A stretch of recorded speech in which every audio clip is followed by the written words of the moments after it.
Hello and welcome to Monsterhearts 2. Good night, children everywhere. We're playing on the gauntlet tonight, and I have two returning players. We're currently waiting on Sarah, who we're hoping will join us soon.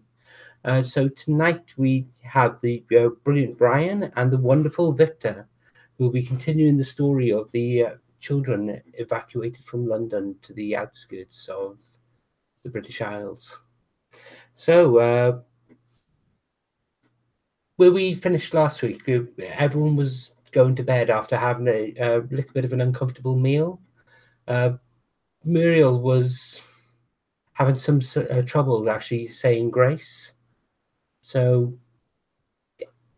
given the reluctance that she had and the trouble she had with grace, the farmers, the Smiths, the lady and the mother and the father, have taken her off to one side for a bit of Bible study. So the rest of you are sent to bed and told to be ready to be up early in the morning, for you have chores to start. So, what do you do?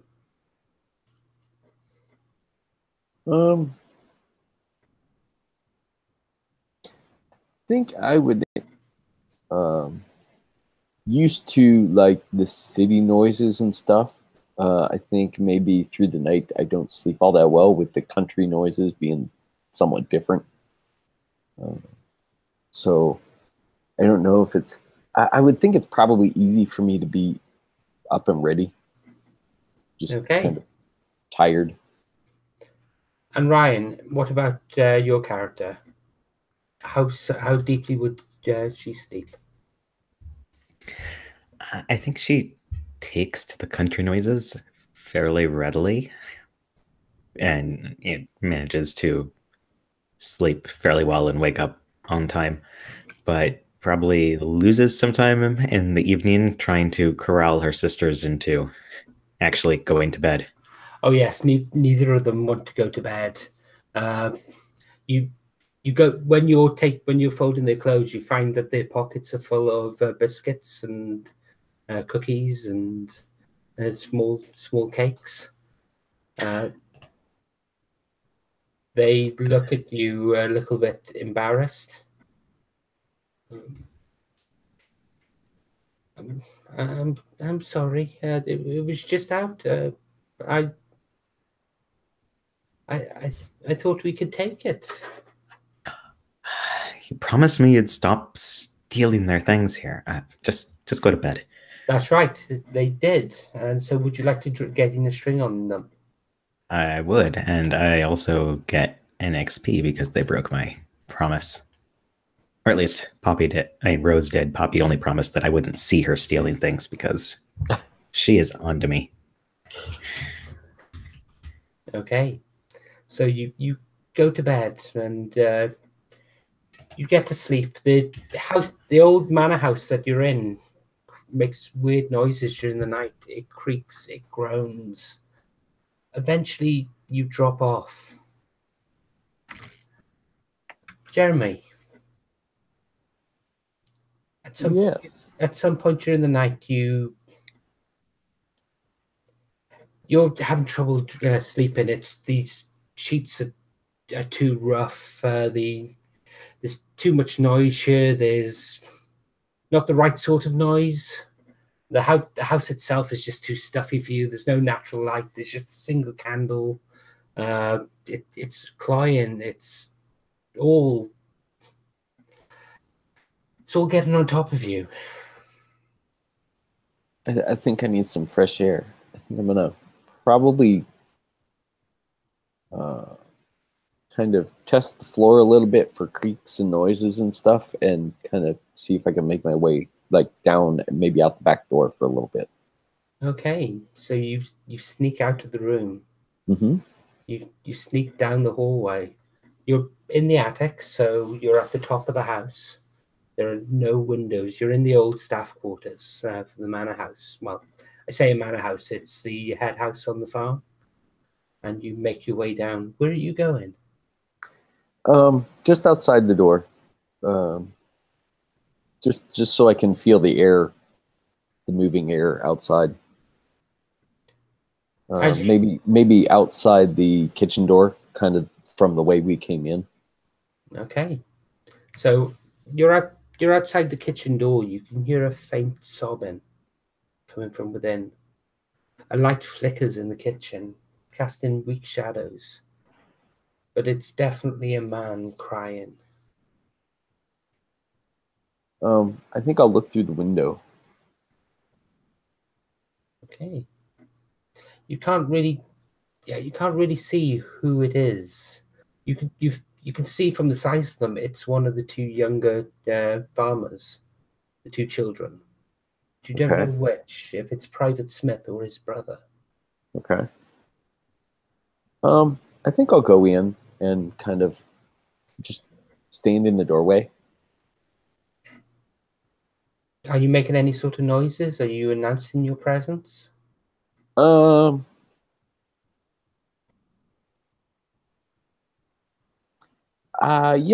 I think what I'll do is I'll ask for a glass of water.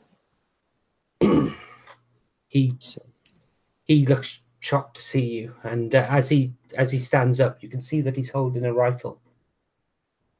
Which brother is this? It becomes quite fairly obvious that it's Private Smith. Okay. Okay, and he's got a rifle, and so I think I probably yeah. Well, what are you doing here? You shouldn't be out of bed. I just came downstairs for some air and maybe a glass of water. The sink's over there.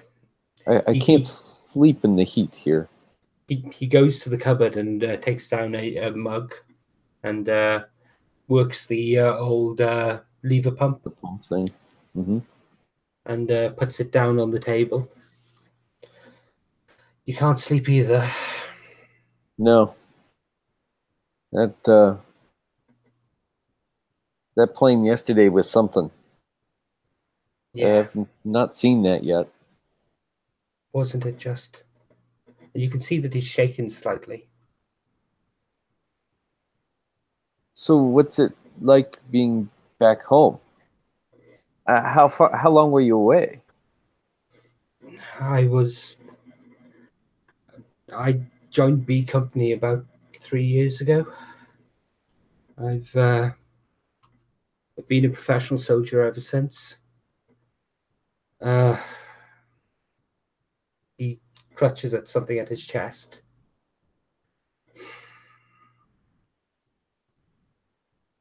I'm sorry. I was overseas for about 2 months. We were helping the French prepare, and then the Hun were on us. I think I'm gonna kind of push the glass of water over to him. I think maybe you need a drink too. I think I do. He stands up and goes and opens up one of the cupboards. Takes out a bottle of whiskey and two cups. Puts one down. He fills his cup and he puts a thumb in for you. Puts the bottle down on the table. That should help with your homesickness.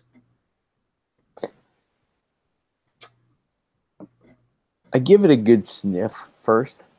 One of those, it's like, so, I mean, how does it kind of, I think it probably hits me like, oh, wow. Yeah. This is strong stuff. This is like, this isn't good stuff. It is, but it's strong. It's strong homemade stuff. Yes. Yeah. So I think I try it, and then I'm coughing and spluttering and. You're a bit of a lightweight, lad. He puts his glass down, pours it again. I was like you once. And he tops up your glass. How long ago was that? About 3 years. And he holds the glass up and goes to chink it with you. I kind of, yeah, I kind of mimic what he's doing there. And he downs it in one.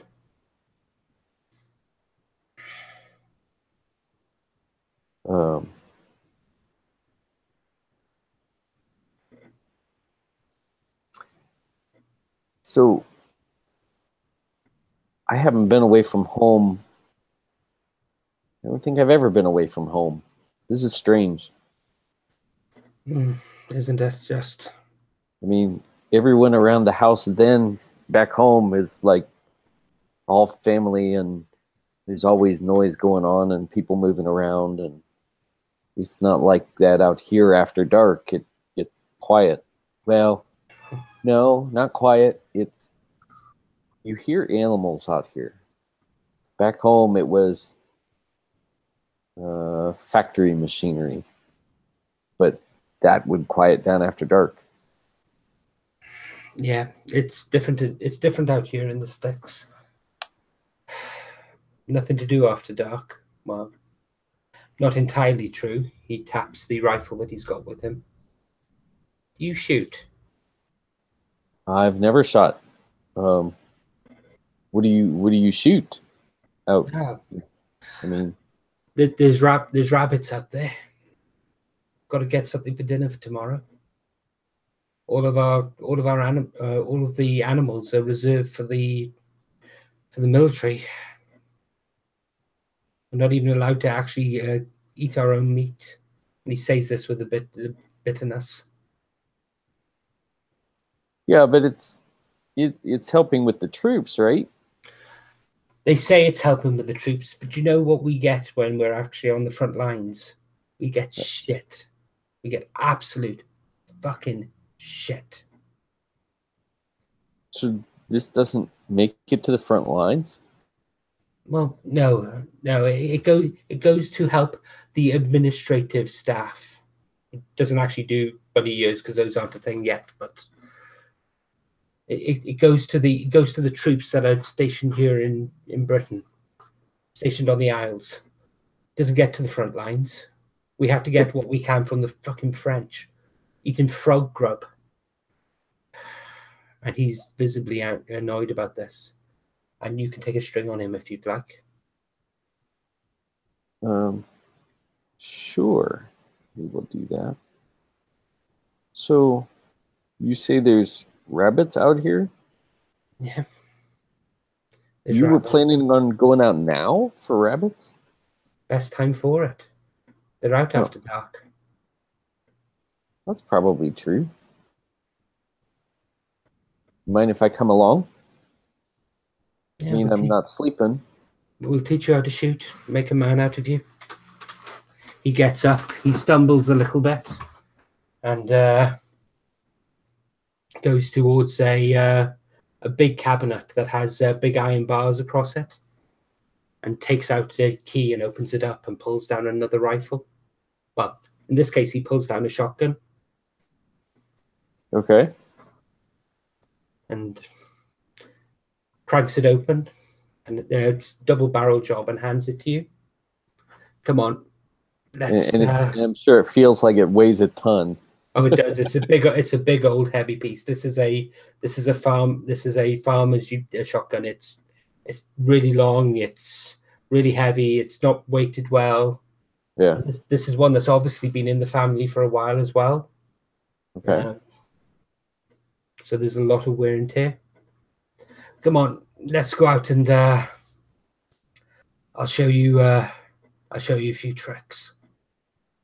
And he takes the bottle of whiskey with him. Okay. You think you should take that with you? Oh, it's an essential part of hunting. We don't want to catch a cold, do we? Oh, I suppose not, but... Are you... What, kid? Are you afraid of being caught? Are you a chicken? No, I'm not a chicken. I'm okay. And I go and I grab the glass of water and I go to take that with me. and you two head out into the fields. So he takes you out to the fields and out to the pastures, and you can see that while there are cows actually on the farm itself and sheep on the farm itself, each of them are branded or painted with a distinctive mark that marks them as property of the Ministry of Defense. Sorry, the War Ministry at this point in history. Yeah. And he walks you down the road. He finishes the bottle of whiskey and puts it on a fence. So let's teach you how to shoot. And he takes out 2 rounds and loads the shotgun. Okay. And hands it to you. And what I kind of standing there. What are we gonna shoot at? I don't see any rabbits. He points to the empty bottle of whiskey. And I kind of swing the gun around and point it in that direction. No. This is how you do it. And he leans in behind you, and he pulls it up. You can feel his breath on your shoulder. It stinks of booze, but he pulls the gun up and steadies your aim. Now just breathe in, breathe out, breathe in, and as you breathe out, just pull the trigger. You don't need to yank it, just pull it.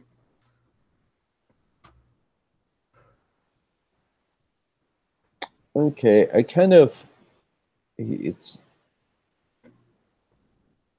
think at this point he's too close for comfort.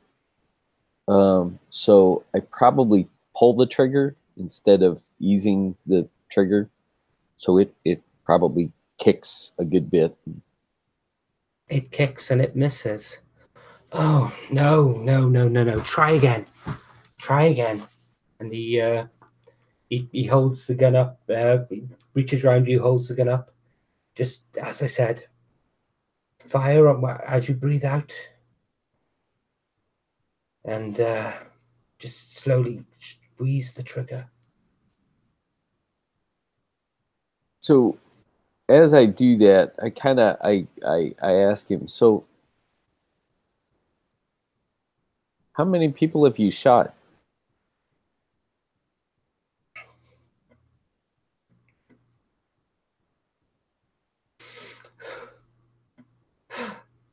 I mean, I don't mean to like worry you or anything, or he starts crying again. Too many. It's okay. And I kind of like guide him over to a stump that's like there. Have a seat, and I offer him the mug of water that I brought with me. It's like that's not whiskey, but he downs it and pours what's left. Well, he drinks half of it and pours the rest over his head. He's hyperventilating a little bit. Just calm down. Maybe. They wouldn't let me on the boats. They were in the way. They wouldn't let me on the boats. What boats? At the beaches. They wouldn't let me on the boats. On our beaches? On what beaches? I don't understand.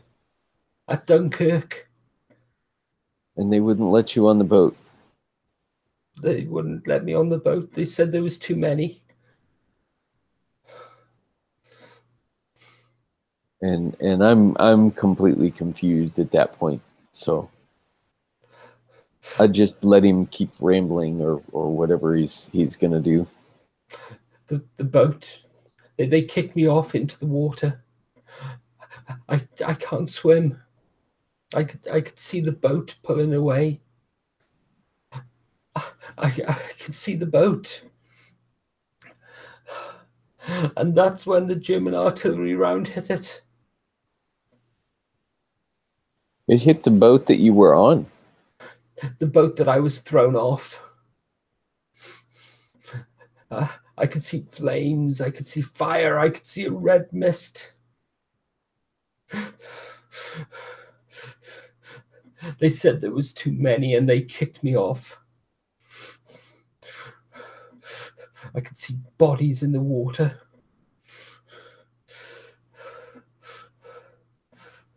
They said there was too many. And he's crying.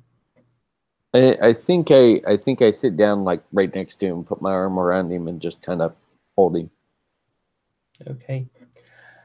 At this point in time, I'm actually going to be claiming a string at this point. Sure. And using that to actually put a condition on you. Yes. Which is morbid. Okay. So I believe you gain experience for that. Yes. When you gain a condition, mark experience. And that's advancement, right? That's you have to gain up to, I think it's 5. Yes, it's advancement on the sheet. Advancement on the sheet. Yeah, I was looking for where it was.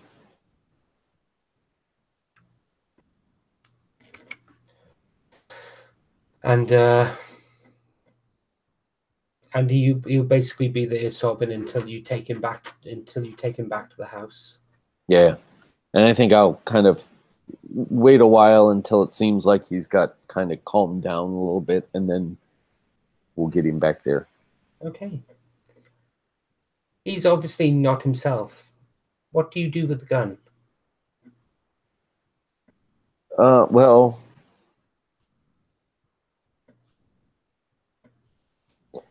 I think I carry it back as well.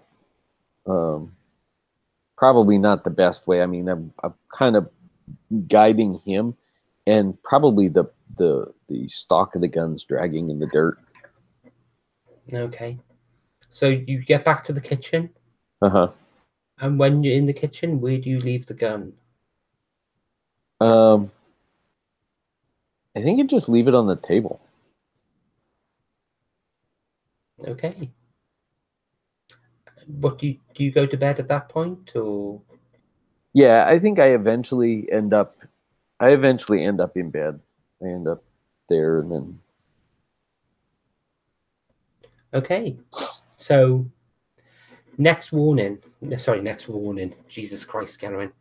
Next morning, you're woken by the sound of a bell ringing from the kitchen, just outside the door. You can hear it ding-a-ding, ding-a-ding, ding-a-ding, ding-a-ding, ding-a-ding. And as you get up, you can see Muriel hasn't come to bed last night. Okay. His sister's there. Muriel herself is not.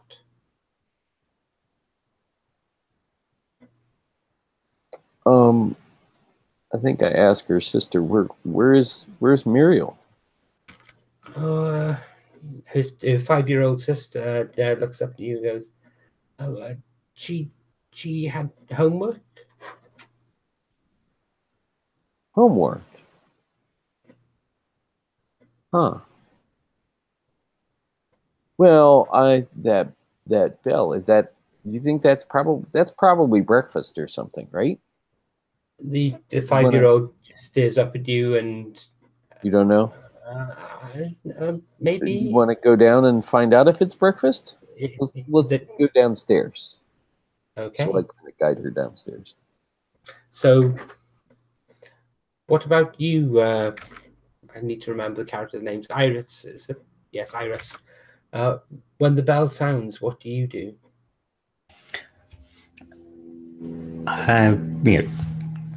Get myself together quickly and probably have to go shake my sisters who are trying to sleep through the bell and drag them down.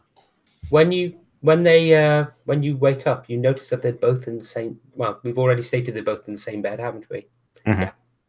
So you notice that they're actually sleeping spooning. and they both appear to be holding on to something in their hand. Try to tease out what's in their hand. It's a little piece of wood, and it looks like it's snapped.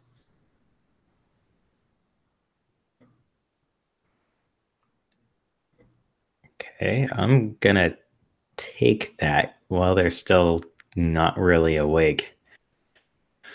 See if I can get a better look at it. It's definitely some sort of whittled wood. So it's crafted wood. But it very clearly looks like it's been snapped. That's going in a pocket then. And then I'm going to properly try to wake him up. They wake up and they stretch and grab the sheets and try and actually duck back under. Gotta wake up now. No, too early. Too early. No. Well, I'm going down to breakfast without you then, and you're not going to get any if you don't wake up. Oh, don't say that. And they at the mention of food, they both try and pull themselves out of the bed and start bleary-eyed, actually making their way to the door. You're cruel. Maybe, but we're out here now. We have to make the best of it, and there's only one breakfast time. They swing them in front of me. Yep, you move them both in front of you, and they both come down the stairs. As you come down the stairs, you notice the farmer's wife, Mrs. Smith, who yesterday was so curt and rude, looks furious. Can I duck my head politely and say, good morning? Don't good morning me. And she says she has a knife in her hand for where she was cutting up vegetables. Which one of you little runts has been at my pantry? I kind of look at the twins.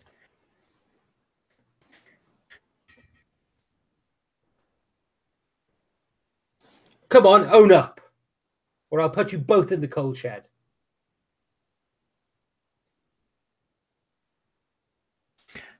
And they're both trying to get behind you. Right. She it's a big heavy knife, and she chops it down into the actual chopping board. Come here, you little monsters. She comes over and tries to grab both of them by the ears.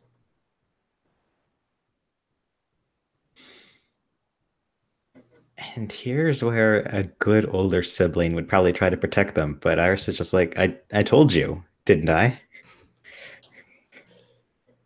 Okay. Mrs. Smith is absolutely enraged. You can tell this. She doesn't particularly want you in the house. And everyone in the room can get a string on her at this point if you'd like.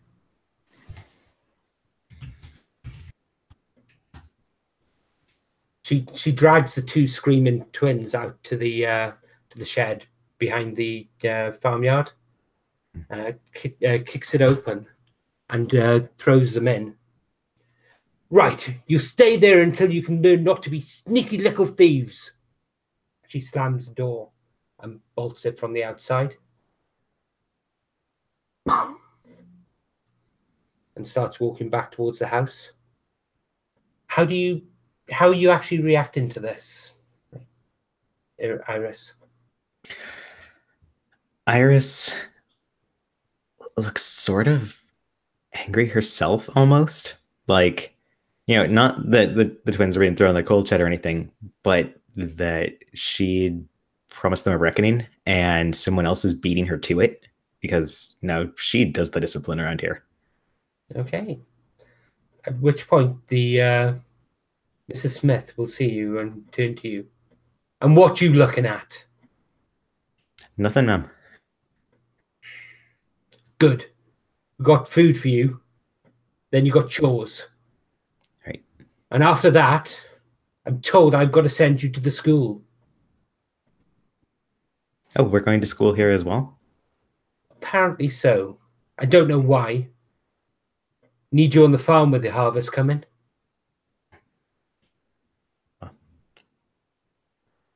Then I'll have a lot of work to do before we leave. Go get something to eat, and then you can get out with the hands. Yeah. And she ducks another kind of polite nod and hurries off to the kitchen. Okay. So the food that they put on is very basic stuff. It's mainly porridge, oatmeal style things, with a little bit of milk.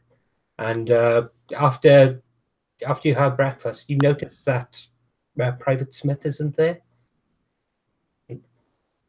He hasn't appeared to actually come down from his room last night.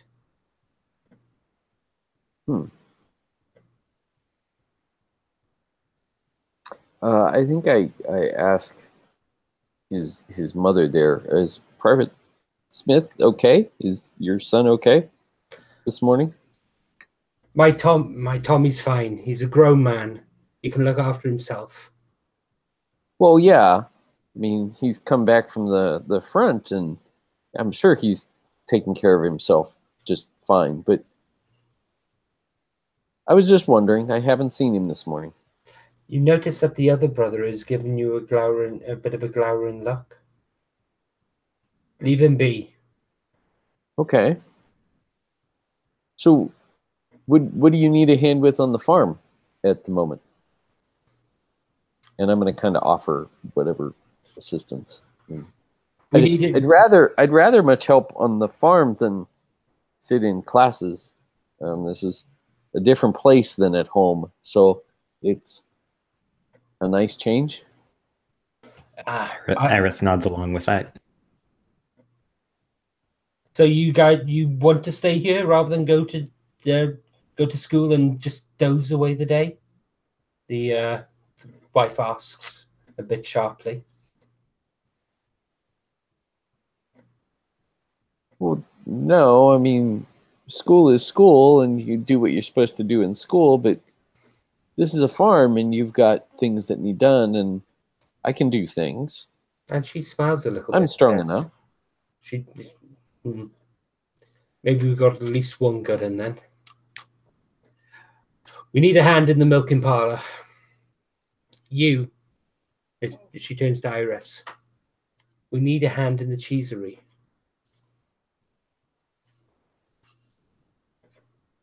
And she leads you away to do your tasks. As she leads you away, you notice that there's several young men walking up the path towards the farm. These look to be farmhands actually coming in from the local town. So you're set up in your positions. It's back-breaking work. It is repetitive work. It is smelly and dirty work. It's unlike anything that you would have done growing up yourselves. How do you feel about the work itself? I know you've expressed a desire, expressed that you're okay doing it, but haven't actually experienced it now. How are your characters feeling?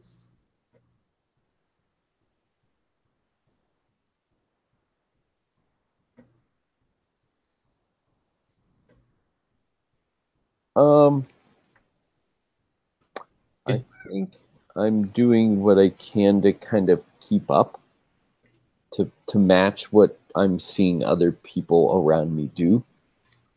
But I don't know whether, and this is probably the same as when he's at home with school and with other things he had obligations with there. I don't know. I know these things need done. I don't know how doing them really makes good or not. It's just a thing to do. So I don't know if I have much of an attitude one way or another, whether I like it or don't like it. I just see it needs done. And I probably noticed later that was actually backbreaking and I'm in pain. Okay.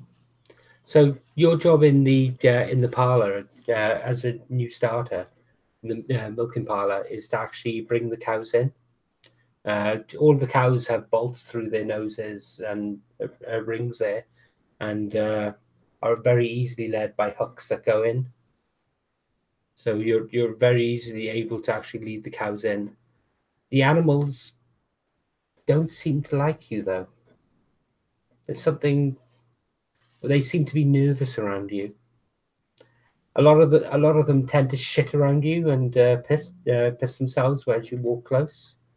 But you don't know whether that's actually just how farm animals react. Yeah. Because there's excrement all over the place around here. This place is filthy. But the animals are very Edgy. leery of following your commands. Okay.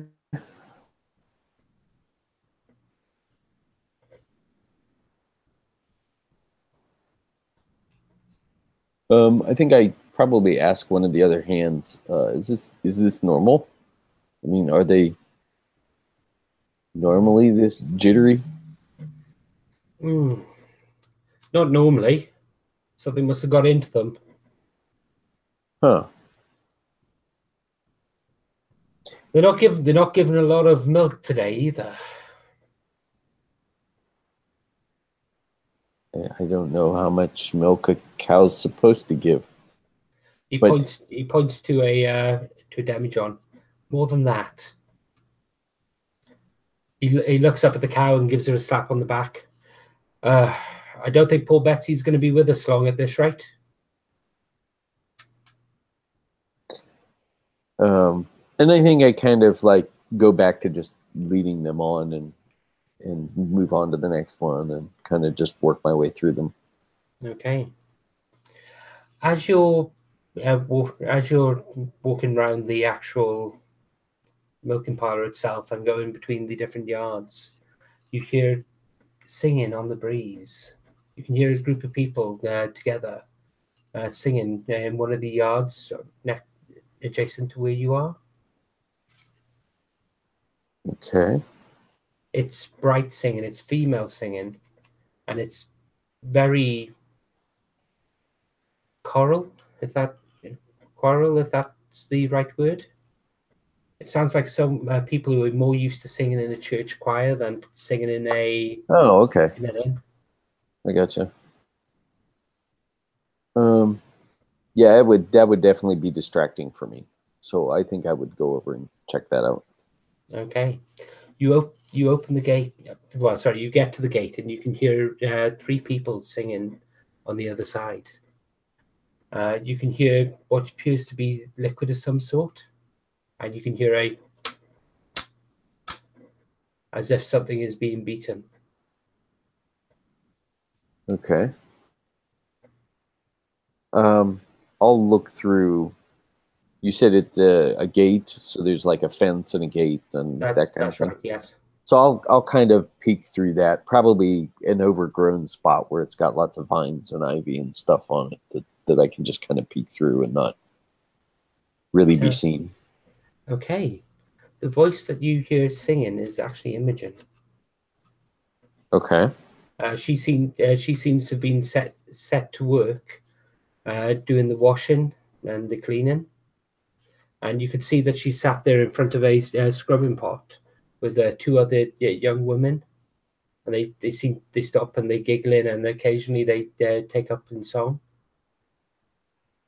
Huh. Okay. I think I'll sit there and watch for a while.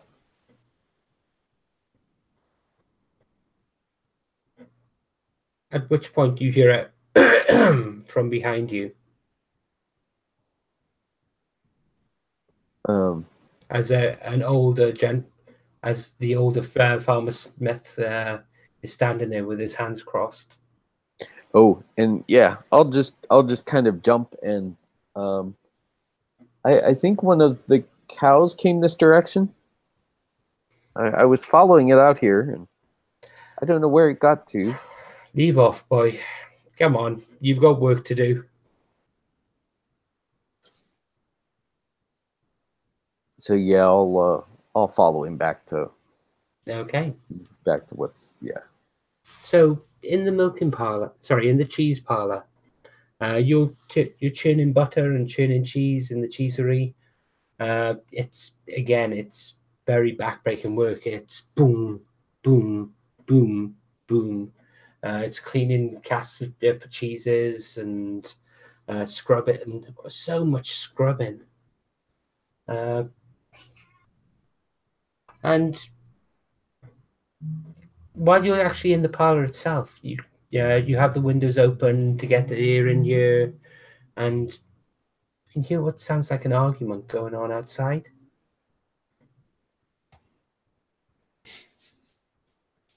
I'm going to fabricate some excuse. Maybe I need to pick up something and go wash it or something so that I can get a bit closer to hear this argument. Okay, so as you get outside, you can hear the two brothers. They appear to be arguing with each other.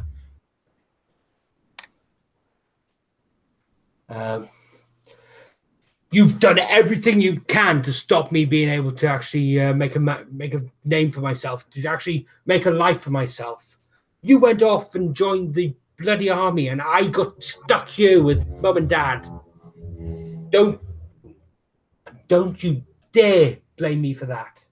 I answered the call. I jumped before I was pushed. I knew what was coming up. I knew the Harvest Festival was coming. I wanted to get out of here before that. Oh, well, whoopee-doo. Aren't you the big man?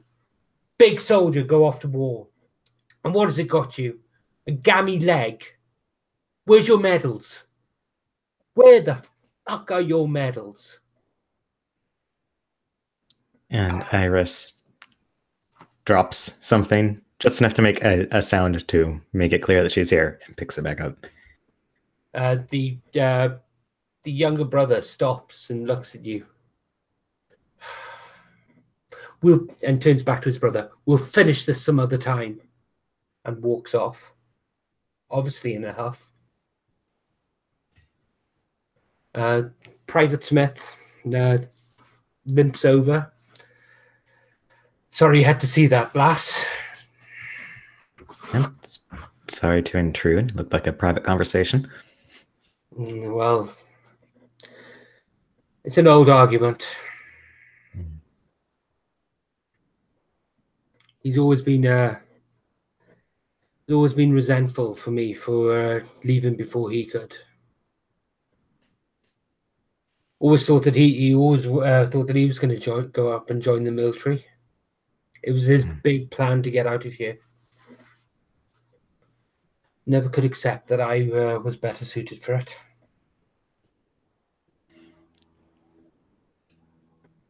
And yet it didn't get you out. But he's still angry?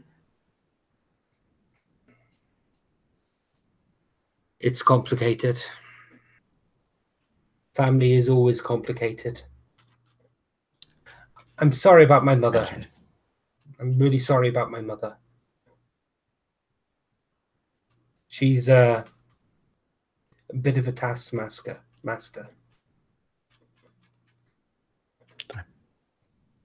Definitely gotten that impression myself, yes. Have you checked on your sisters? I haven't had a moment yet. Come on. Let's go and have a look. Okay. And tidily pile up what I was working on, so I'm not making a mess, and then fall in after him. He leads you round the back of the house to the coal shed. And as you get there, you see that the door is open.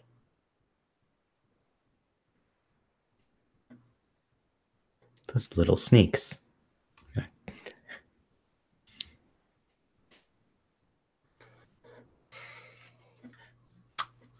Little girls. What are their names? Poppy and Rose. Poppy, Rose, and he starts shouting round. And a few moments later, one of the farmhands sticks his head out from the door. What's the problem? Ah, the two wee lasses are missing. They got out of the coal shed. Has anyone seen them? No, not I. They've not been in the kitchen. Not been in the house proper.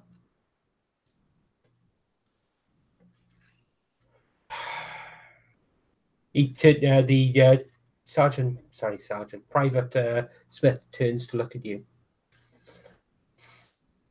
They do this often? Not this specifically, but they're generally trouble, yes. We better go have a look then. Let me see if I can round up a few hands. And he goes to the milking parlour and sticks his head through the door. Lads, the wee children are missing from the coal shed. Has anyone seen them? And you're back in there at the moment. I can't remember the character's name. Jeremy. So the other hands go, no, not seen them today. Why? All right. They're missing. Come on. I need a few of you to have a look around the farm. And Jeremy and Iris and a few of the farmhands get sent off to search the farm itself. They're in none of the main farm buildings. And once those are checked, people start suggesting that we check the outlying parts of the farm itself. They ask you to go and check on the old silage barn that's further down the valley. While they actually get some horses and actually go and check the local fields. They point to it. You can't miss it. Just go and have a check, and if they're not there, come back.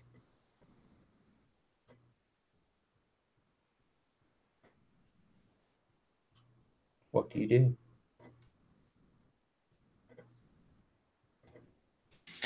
Clearly, I need to go check then, but I think I want to, I guess, use my clearly human and unremarkable sibling powers to try to sense where they may be. Maybe gaze into the abyss, sort of thing. Okay. Can you roll with plus weird, please? Oh, no, sorry, that plus dark. Yeah. I'm sorry, I'm getting confused between my games. Same sort of thing. Do we have a room? Oh, actually, yes, we do. I forgot what it was. I will get a new one.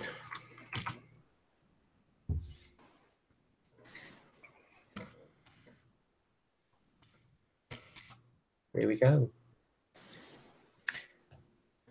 Easily alive Oriole. That's not ominous at all.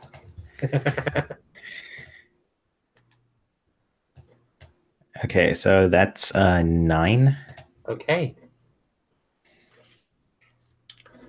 You see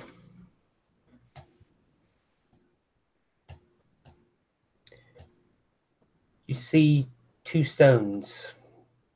Both get thrown in the river. One gets drawn down the river, while one stays where it is thrown, not near the bank. As it tumbles down the river, you see a dark hole that the water enters. You hear screaming, you hear shouting, you hear the sound of an axe or something heavy hitting stone.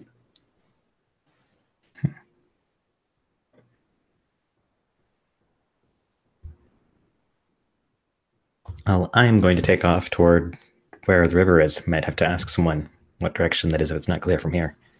Okay. So what are you doing, Jeremy? Probably tagging along with Iris. And and asking, is it often they run off? I mean, I saw the food earlier, but you told them yesterday about that. But do they normally run off? Not normally. Like they'll hide around the house sometimes, but they don't run off like this. Or at least they haven't. I suppose it hasn't been as much of an option. Now there's all this space. And where are we heading now? You have an idea where they'd be? I think they're at the river, or at least they were. Okay, and you, sorry, Jeremy, No, go ahead. you reach the riverbank and you start walking down it. You walk along its length. It's not a big river; it's more a stream more than anything else. But it flows down, down, and as you follow it, you come to a precipice where the water falls into a hole below. As you look into the precipice, you can't see the bottom, but you can hear the water falling, falling, and you can hear it impacting below.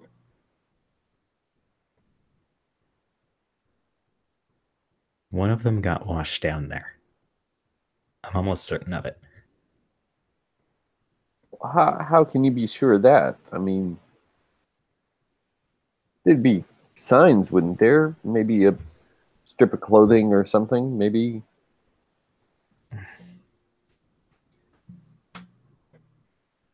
I mean, I can maybe find a way to get down there.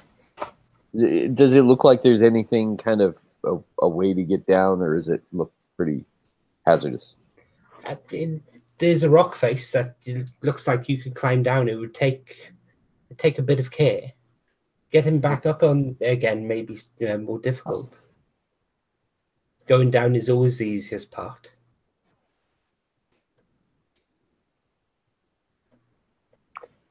Yeah, I think I'll try and start making my way down there.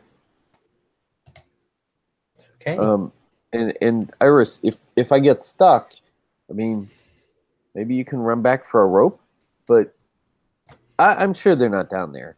I'm sure, and I can get back out. I'm sure it can't be that difficult. Okay. Yeah, I can definitely get you a rope. Just be careful, okay? Okay, you start to clamber down. There's a lot of water. Well, let's say there's a lot of water. The stream pours into the hole itself, so the rocks are slippery to begin with. You go from rock to rock as you make your way down, and everything seems fine. It's difficult, but not that difficult until you get about halfway, when the rocks become incredibly sharp and incredibly slippery. You start to make your way down bit by bit, when suddenly your feet give out from under you. The shale that you were standing on comes away as a complete piece, and you are left dangling by your fingertips over the precipice below. I would actually like you to run away from that, if you could, please. Okay. So that is what roll here With am I doing? volatile. Okay. So +2. We're going to give this roller a try here. Let's see what we get. I hope it rolls better for you than it did for me tonight. Yeah. Actually, no, scrap that. I want it to roll just as badly as it did for me tonight, because that way the story's more interesting. Yeah. Okay, so I put my number in for the dice. Oh, and then the big red button. Okay. I'm not sure what I rolled. I think you rolled an 8. The 4 and 4 +2. So Okay. So 10. 10. So with run away, on a 10, you get away to a safe place. So can you describe how you pull yourself out of that situation? I think with the water moving and the rocks and that, and maybe there's some mossy outcropping off towards one side that I can kind of, um, instead of sliding down and hitting the rocks, kind of slide off and land into this like little alcove thing. Okay. So you're successfully at the bottom of the rocks. It's incredibly dark down here. The light from above is faint, but you can see there looks to be a pebble beach down here. And indeed, it looks like the stream or river continues down into the mountain, into the ground itself. Hmm. Do I see any evidence of either one of the kids? You don't see anything of the children. And how does that hole look? Does it look like it actually goes somewhere, or is it? As you look at the rock itself, you look at the actual cavern you're in. You can see that this appears to at least be somewhat artificial, somewhat shaped by human hands. Okay. You can see tool marks on the rocks themselves. Okay. What did they look like? The tool marks. Oh, tool marks. Yes. Gotcha. Okay. Sorry. Okay. Um. Well, if there's tool marks, then people have been down here, so I'm sure I could continue on. Okay. So you head further down into the cave.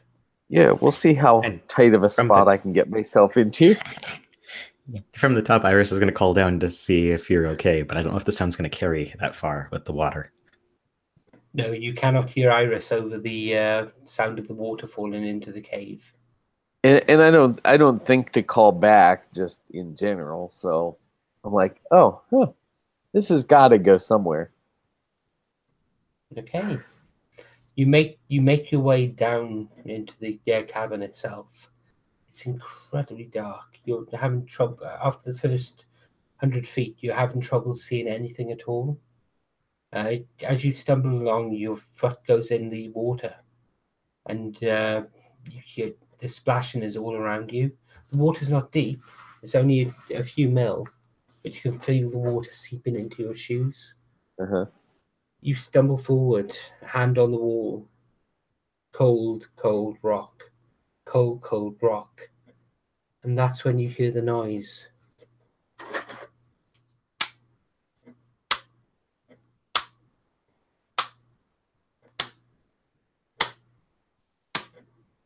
Okay. And that's when you hear the singing.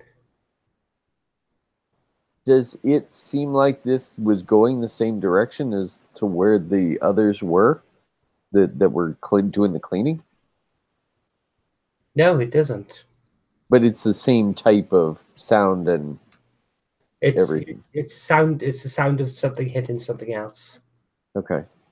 I'm gonna holler out their names and see if I get any response. The noise of two things striking each other stops.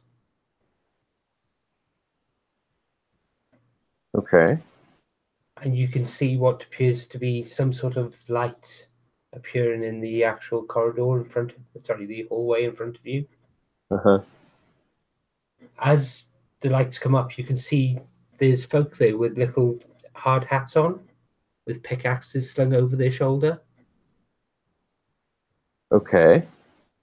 Little candle lanterns actually on the hats themselves. Have you seen? What the hell are you doing here, kid? I'm looking for two little girls that have gotten washed down the stream. Washed? What? There's children missing. Yes. Well, they've not come down here. They've not been washed down here. there's that little madam that's been trying to get grub off us up at the pit head, but nothing's been washed. No kids have been washed down here. Oi, Jack! He says that there's kids being washed downstream. Go get the gaffer.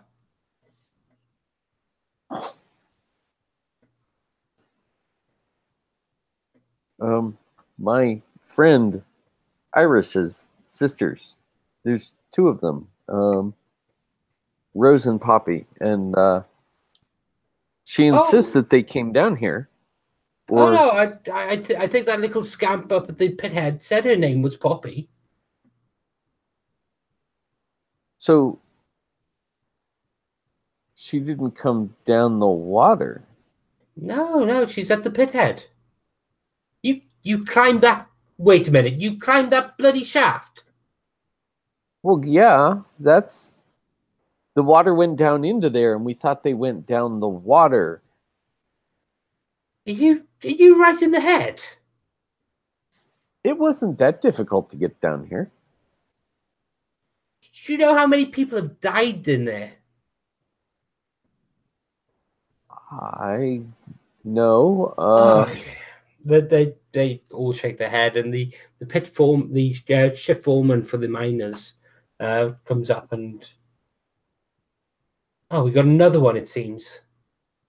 What are you doing down here, boy? I was trying to find some children. They came down the water. No one's come down here. Evans, go and check the shaft. And one of the miners nods, taps the brim of his steel helmet, and moves past you to go up towards the waterfall. Mm-hmm. Come on, come in out of that water, boy. And they lead you into the mine proper.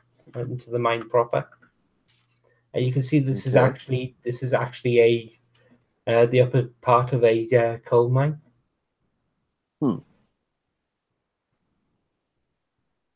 Okay. And they lead you towards the mine head, and you take the elevator up to the pit itself. And we'll go back to Iris at this point, I think. Iris, what are you doing? I'm sort of sitting, kneeling by that hole, peering down, and occasionally calling for Jeremy, and nothing's happening. And I assume that he would have screamed or something if he fell and died, but I don't know. I expected to hear something back from him by now. And I'm keeping an eye upstream in case like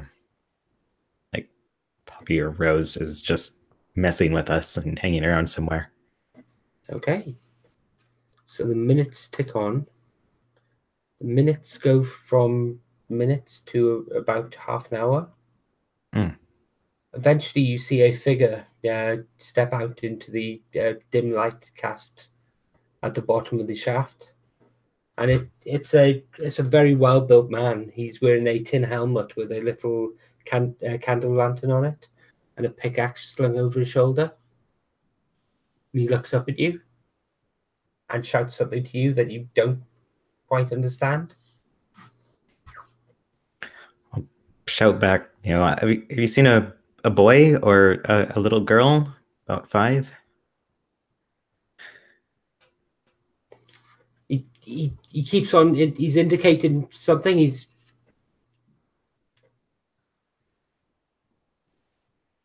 But you can't hear the sound of it over the distance.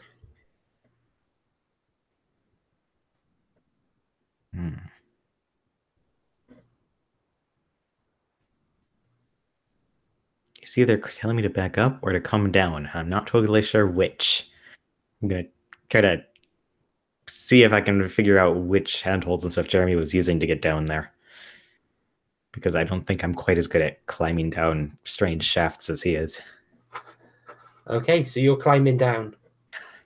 Yes, sure, I will commit. I'm going to climb down this thing. As you start to climb down, you notice that the guy at the bottom seems to go frantic, and rushes back into the hole itself.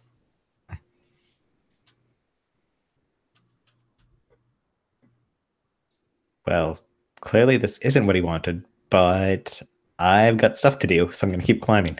Okay. Can you roll Sorry. Can you roll to run away as well, please? That's volatile? That is, I am yes. not very volatile.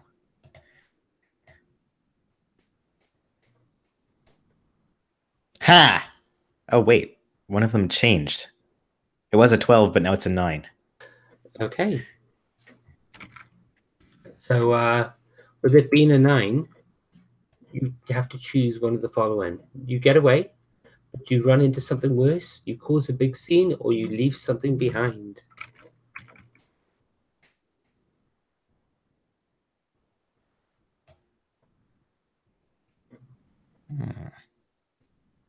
I think I leave something behind.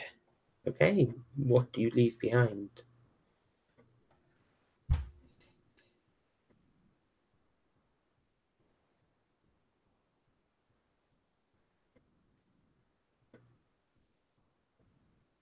I think I had an apron sort of thing tied over my dress for doing the cheese making, because that's not the tidiest of work when you're pulling apart things and washing them and everything.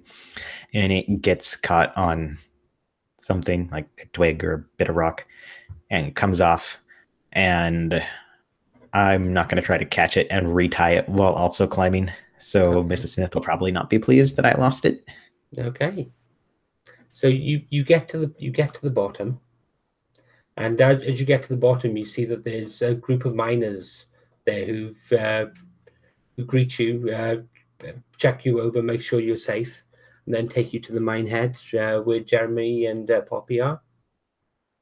So you led up to the staff canteen, and Jeremy, you're in the canteen with Poppy there as well. What are you doing? Asking Poppy where Rose is. I mean, there's 2 of them. I don't know. Were they twins?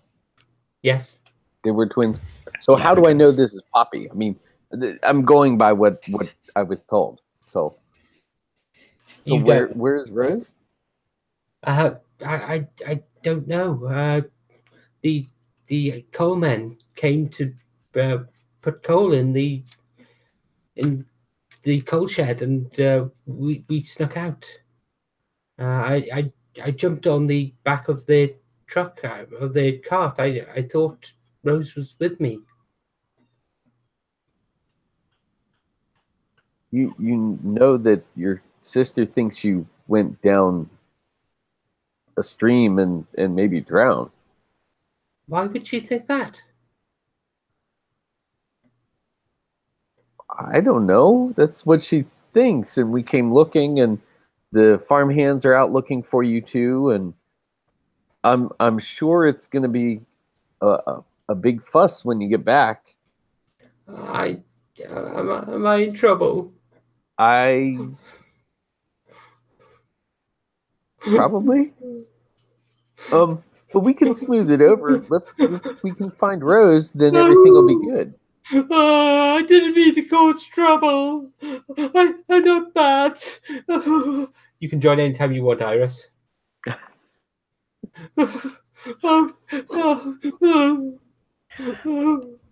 Iris just comes in, and her face is very cold and focused, and it's working up to a scold sort of face that Poppy recognized, saying, "If you didn't mean to cause trouble, you are certainly not giving that impression." The witch locked us up. Because you've been stealing things. Only little things. You promised me you'd stop stealing things. You brought this on yourself. Now you've gone and made it worse. Everyone stopped working to go looking for you.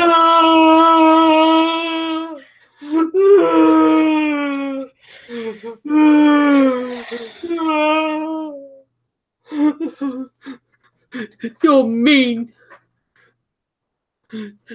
You're my sister. You're supposed to stand up for me.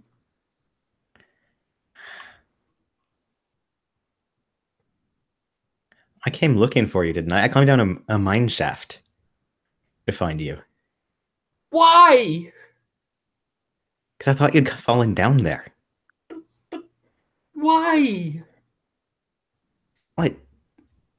Two little girls who don't know the area run off, and there's a river there. What was I supposed to think? That you'd found a bunch of miners and gone to their canteen? That no one would guess that.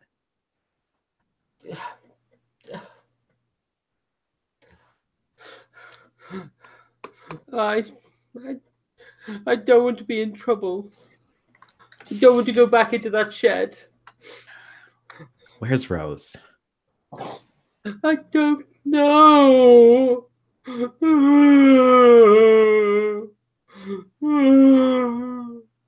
And she's just bawling her eyes out.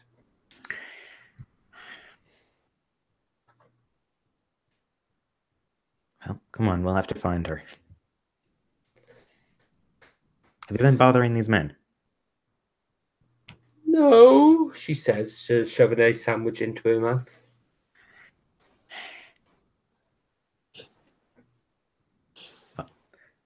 Before we leave, you'll have to tell them thank you as politely as you can, because they didn't need to feed you down here. She nods and turns around. Thank you.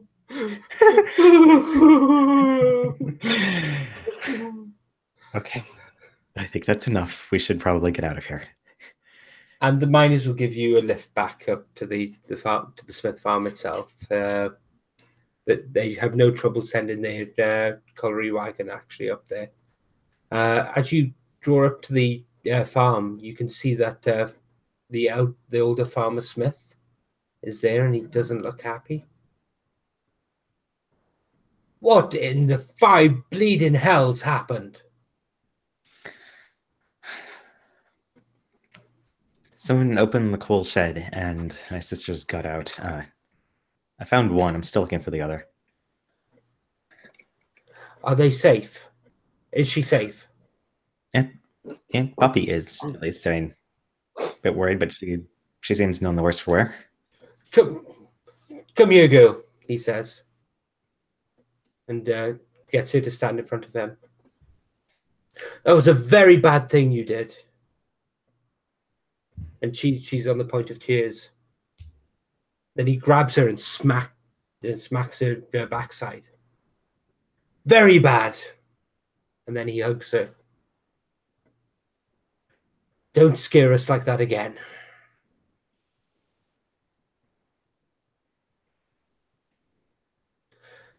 There's a quick flash of that sort of resentment on Iris's face that no, I scold them and not you, but it's gone fairly quickly. So any idea where the other one is? I don't know. Poppy doesn't seem to have any idea. She says she got on like a coal cart and Rose didn't. But we've been searching around here for Rose and I haven't turned up any sign of her yet. Okay. Well, the rest of the hands are out looking. We can't have her just wandering around. Something's going to happen to her. Mm-hmm. Go and get yourself some dinner, and Miss Carruthers should be here soon.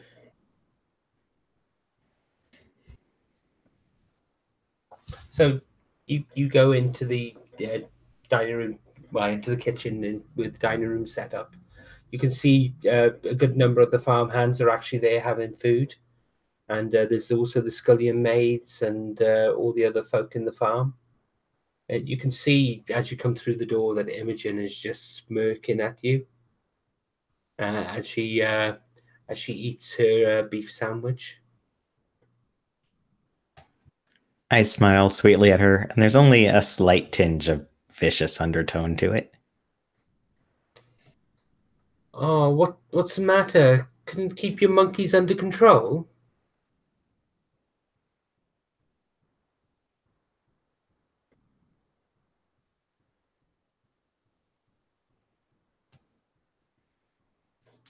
You don't have siblings, do you? No, I'm an only child. And it What? shows. Once your parents have perfection, why settle for less?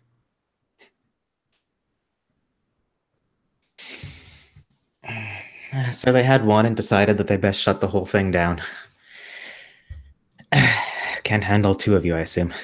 You do realize they're going to hold you responsible for this, don't you?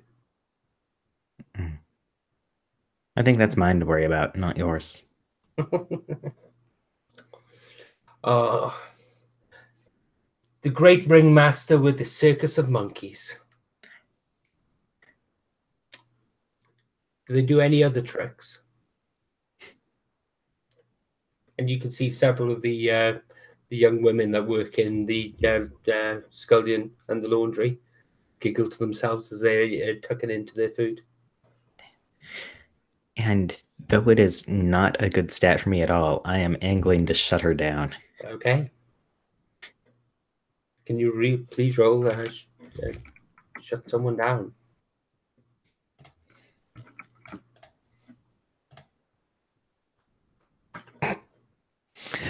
That's a 6. Okay, so what do you And I say? don't have a string on her to throw in either. Dang. So what do you say?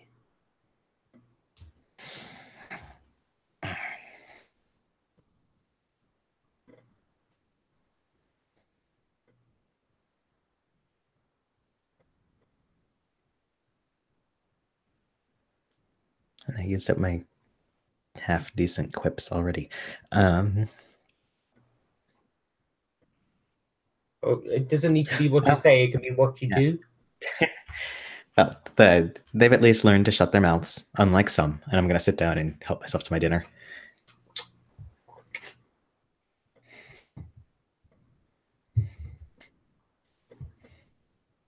And you can see I think as she's going to bite into her sandwich, I kind of come by with one extra comment. You know, you can catch flies with that, with her mouth sitting there open as she's getting ready to take another bite. she turns to look at you. Yeah, I should be careful about that. So many of them seem to follow you around.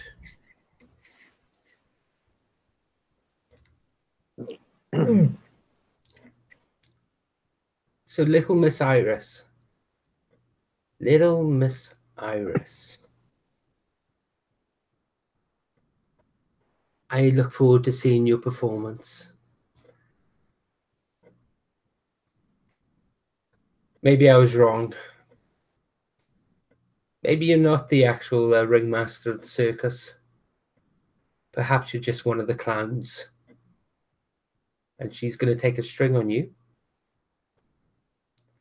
and going to impose a condition. Foolish.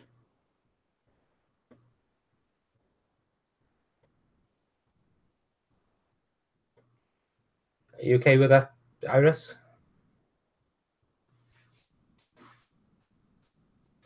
Okay, and as people go about their dinners, at this point, I think I want a little break because I'm flagging a bit. I have it as 33 minutes past the hour. So if we come back at 22 the hour, at 40 minutes past the hour, sorry. Is everyone okay with that? Okay. Good by me. I'll see you in a few minutes.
I got a message from Sarah, by the way.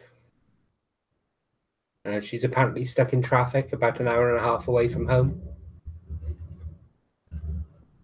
Okay, that's not good.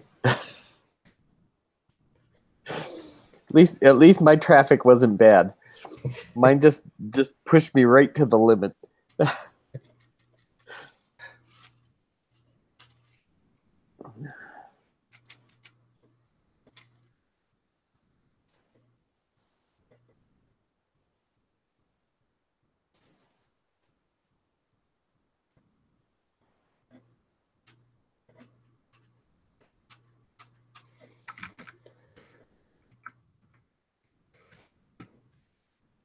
Oh, I need to get another screen so badly.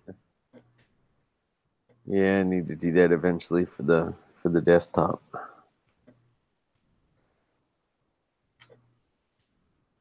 So comparatively, they're so cheap at the moment. You can get something like 22-inch screens for less than $100. Yeah. Well, 22 inches was bigger than my TVs when I was growing up. Yeah, I don't remember what size it was, but it was a TV with antennas, and you ran your tinfoil off the antennas when you couldn't get the good signal, and it was black and white too.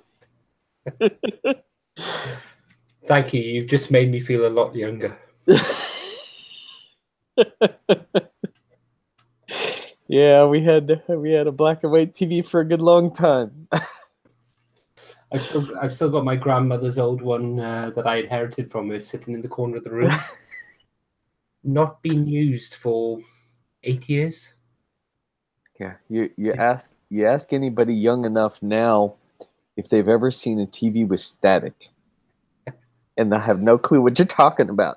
Oh, back when digital televisions and were coming in the UK, I actually worked for the biggest electronics retailer in the UK.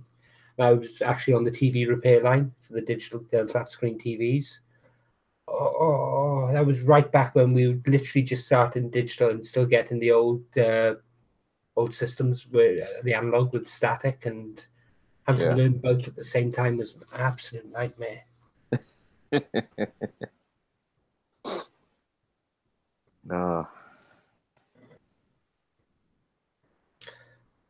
Anyway, so Ryan's back. So we will continue.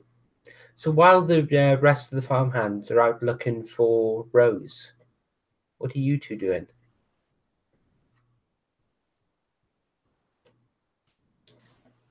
So Jeremy, what are you doing while the rest of the farmhands are out looking for Rose? I'm probably talking to Iris about the issue. It's like how often how hard is it to deal with sisters that are younger than you? Mine are all older than me, and they're married and gone. It's herding cats all the time. But I mean, they got to be responsible for themselves, right? Eventually, yes. They're still young enough to not be very good at that. Huh. I don't remember causing trouble for my sisters that much. I think as a kid, I was just kind of a hidden in the shadows kind of kid. So I don't understand and don't relate. It's weird. It's like, okay. And I'm the younger end. I'm not the older end. So it's like, I don't. So do they get you in trouble a lot? I mean, you seem to be responsible for them, and that would. Yeah. That's how being the oldest, isn't it? You're supposed to mind the younger ones. And it sounds like you were probably not that bad, but they're a handful.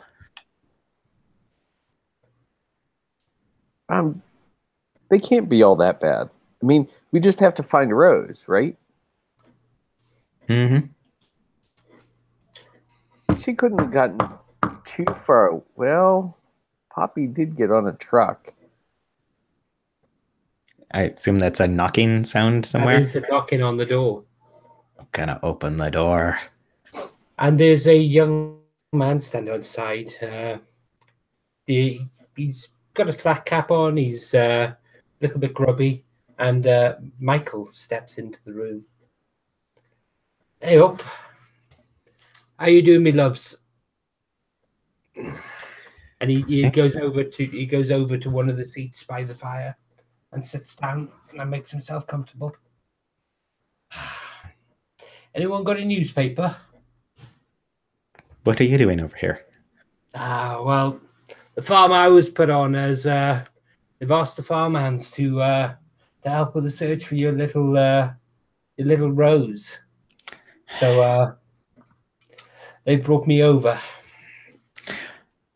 I don't think you're gonna find her in the newspaper. Oh no, I'm not here to search. They want us all in one place, so they only have to have one chaperone.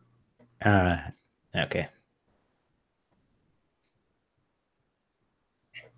So does that mean we've got a bunch more coming? Yeah, I imagine the other kids will be on the way. And he reaches into his pocket, takes out a cigarette. Anyone got a light? Anyone got some matches? Not me. He looks around the fireplace and finds the long matches that they use for lighting the coal fire and strikes one off and throws it into the fire. Oh, sorry. Did anyone want one?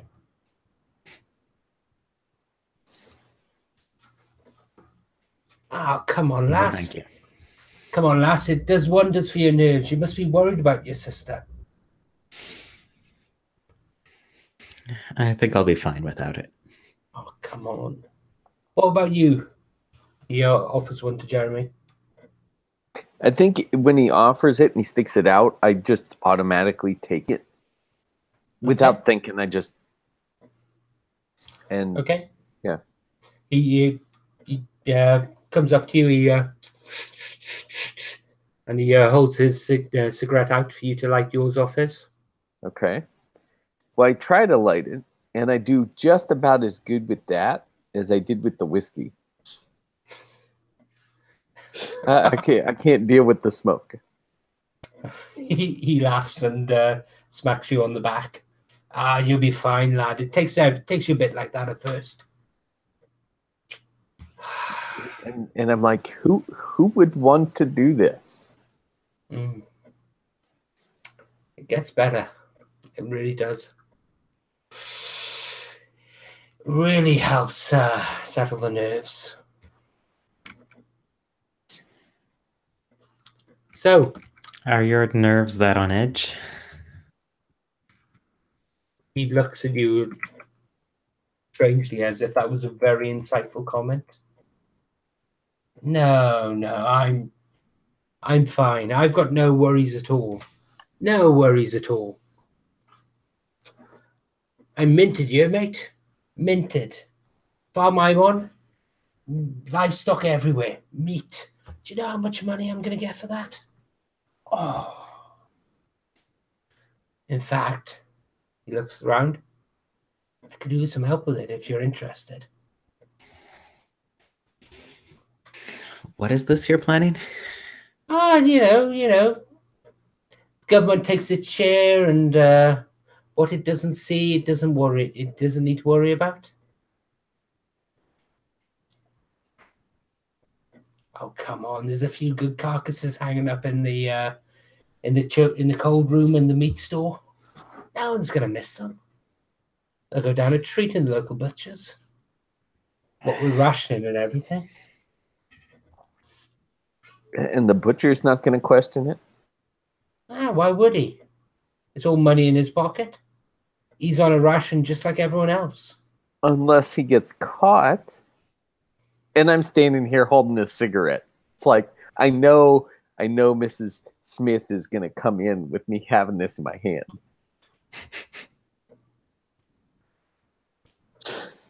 So you're not interested? Ah, pity. No. Pity. We could be ruining this place. We could be minting it. We could be making so much money. This is Up working until on they me. realize you're selling their meat. Wow, well, that's it. You see, not many of the folk here read and write that well, so they've got me doing their books. You see, I'm a prodigy, I am. I know my numbers. I know my arithmetic. My uncle used to get me to do the books for his pub. I think, and I'm gonna kind of say this aside to Iris. I think he may be just a little too smart. I think he'd like to think so. Are you shutting him down? Sure, given that I'm so good at that. Well, no, I'm asking. No, you both made the. it definitely sounds like I'm doing that, so I will roll it, even though I'm gonna tank. Okay. That's a 7, so partial success. Okay, so on shutting someone down, on a 7 to 9, choose one from below. You come across poorly, and they give you a condition in return. Okay, so they lose a string on you. 1 second. Okay, on a 7 to 9, choose one from below, but you come across poorly. Okay, so you get to choose from either they lose a string on you. If they have no strings on you, you gain 1 on them. They gain a condition, or you take +1 forward.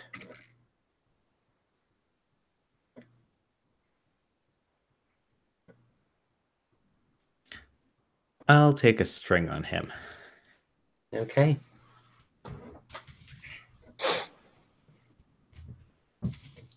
So, right. Well, better be smart than be stupid.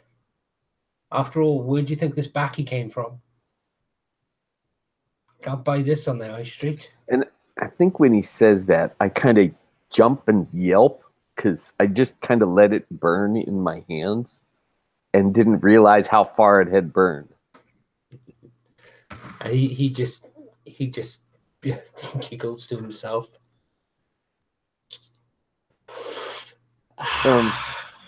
Just I don't think Mrs. Smith's gonna like the smoke in her room here. He takes the cigarette and flicks it into the fire. Oh, well, it's not my fault if you've been smoking.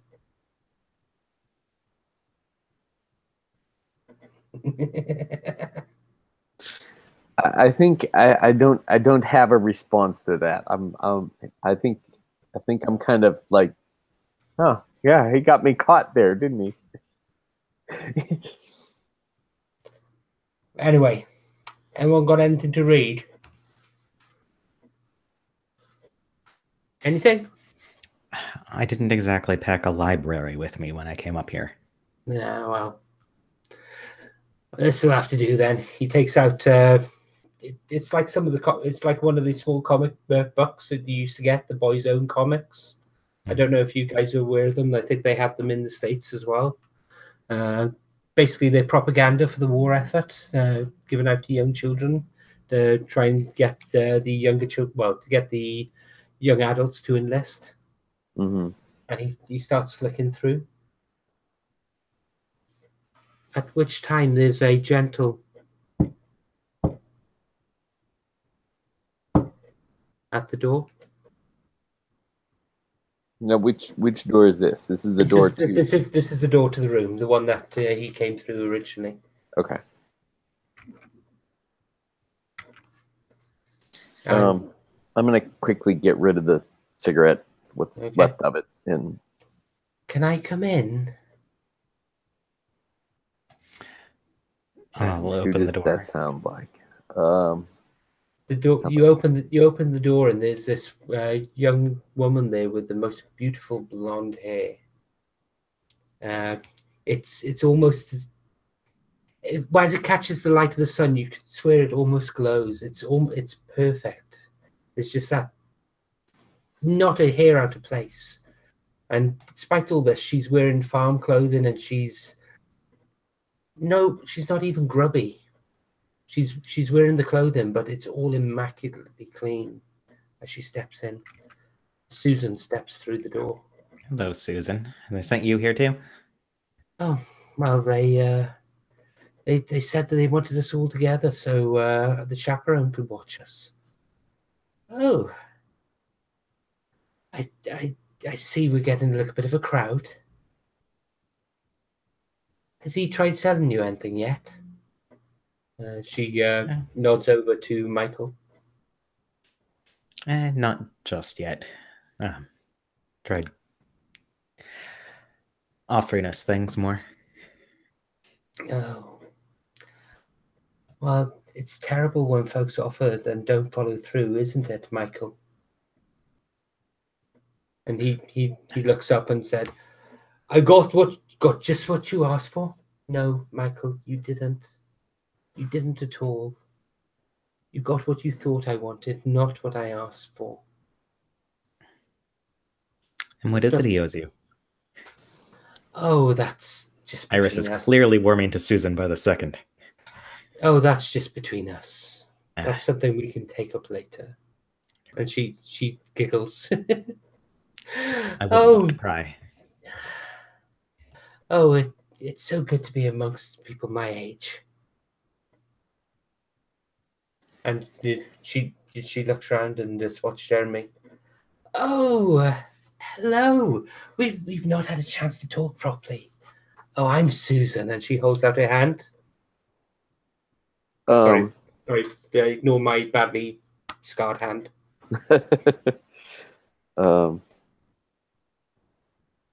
I think I think I take her hand and I say, I think you were on the train with me. I remember vaguely. Oh, I was on the train, yes, but we were sat opposite each other in the carriage. We didn't really get a chance to talk. Oh, but I would have liked to. Oh, the stories I guess you could have told me. And she is incredibly flirtatious. And this is all natural for her. This is like butter melting in your mouth, the way she speaks to you.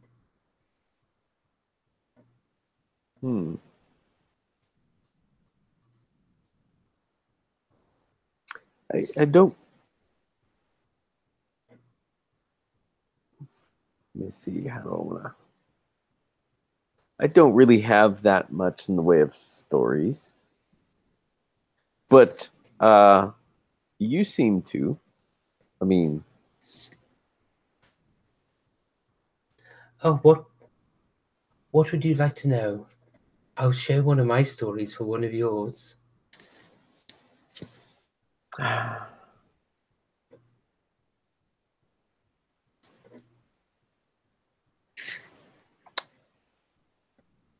don't know if Jeremy has much in the way of stories. And I don't know what he'd be fishing for either.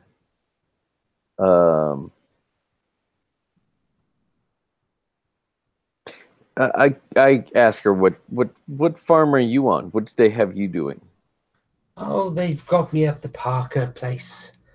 They've got me tending a little market garden, all herbs, all plants, all some tomatoes and the like, and oh, all the rules. Oh, the woman who runs the place she would make Draco proud. Oh, it's wonderful, isn't it?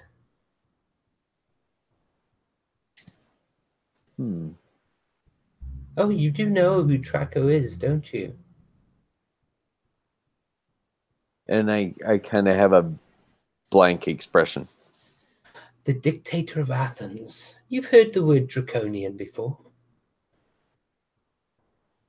Yes, in class. That's where it comes from.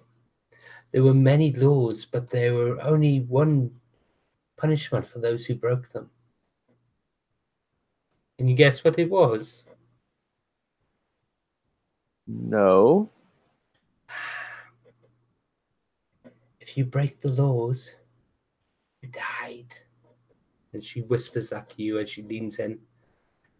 So Don't you think that's a good system of justice? So you're saying your family you're with is like this? Oh, if only, if only. They're somewhat draconian, but much better than my family back home. They just didn't understand me. I don't think I do either.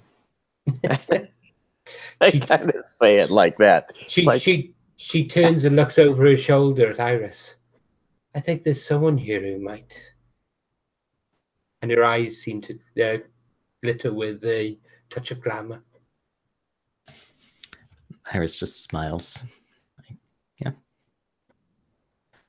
So, what are we doing? Are we all just sitting around, or should we play a game? That sounds much better than listening to Michael's schemes. She reaches into her apron and pulls out a pack of cards. Okay, regimentals. So she sits down and starts playing cards with people. The night draws on, and until around about 8 o'clock, the cart comes in, and there's a shout from the yard. We found her! I'm going to hop up and go see. Okay. You walk into the yard and you can see that Rose is there. She's got a badly scraped knee. She looks like it's been at least cleaned up, but it looks like it's been bleeding onto her socks. And she sits down and she's looking really, really sullen.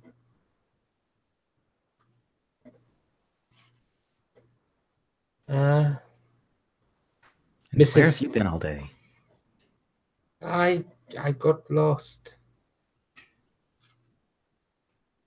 And you can tell she's not quite telling you everything. Don't lie to me on top of everything else. I promise I won't lie, but I'll show you later. All right. And she looks around, and at that point, Mrs. Smith storms into the courtyard. Where is that little brat? And she starts making her way over to your sister. Come here, you! And she grabs her.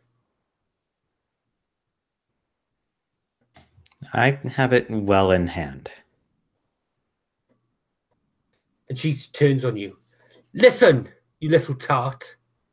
Don't come into my place and tell me how to run it. I'm in charge here, okay? All right.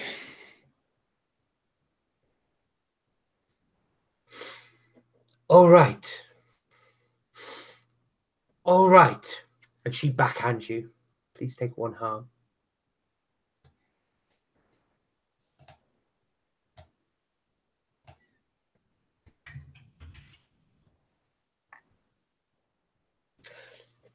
Less of the attitude, miss. And she drags your sister back to the coal shed, throws her inside. And as she's starting to walk away, I say, I don't think she was giving you attitude. And she turns on you. What? She was just saying it like it is. She keeps track of her sisters. If they hadn't been in the coal shed in the first place, and the coal delivery didn't happen, and I kind of trail off because I know I'm digging myself in. She's closing down on you. How do you want to react here? She's coming at you with murder in her eyes.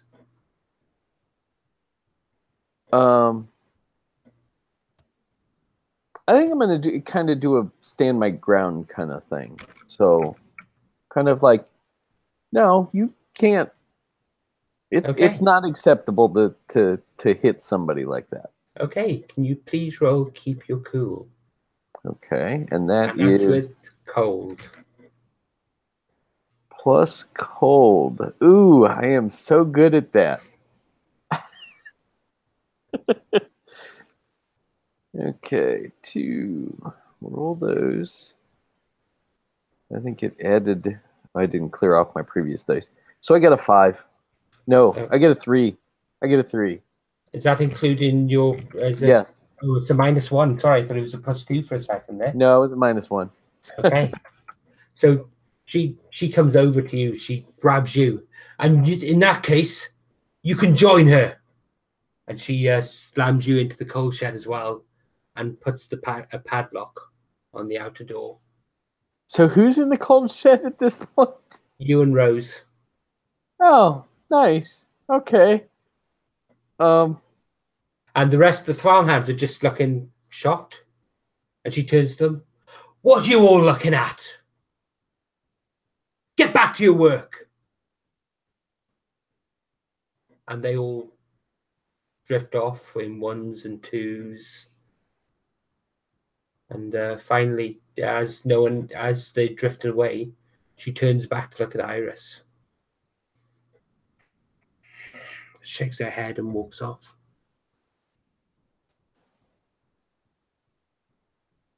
Oh. Well, that was quite a show. And Susan's in the doorway. It was, yes. Is that a regular feature, or do you have to come at special times? It seems to be a regular thing with her to explode. Oh. How interesting. So you've got one sister safe and another barred in the castle with a dragon guard in it. Oh, how interesting. You saw how well that worked out before. Yes. Yes, well, that's the thing about castles, isn't it?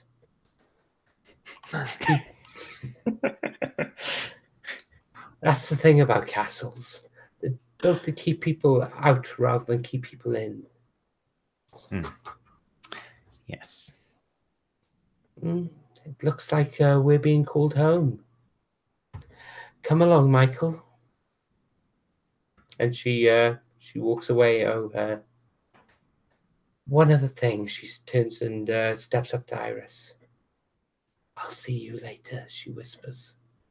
And then she's almost skipping off. But it's the graceful walk of one who's happy with herself and content in the world.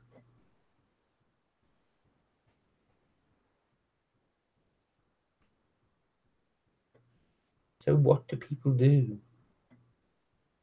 In fact, I think at this point, we'll cut to Jeremy. Jeremy, you were locked in the coal shed.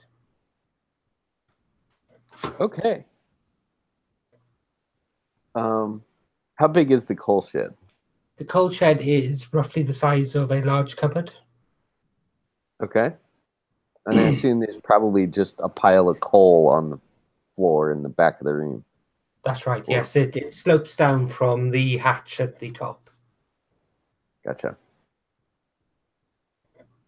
The hatch that Rose at this point is climbing up towards. So, Rose, where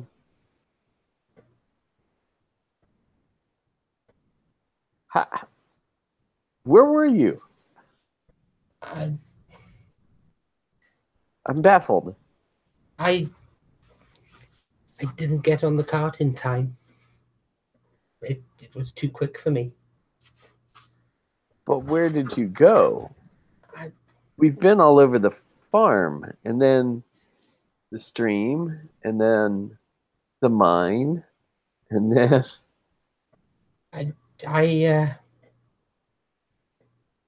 I'll show you if you want.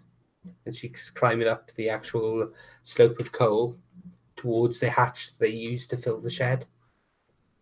This has totally gone past Mrs. Smith.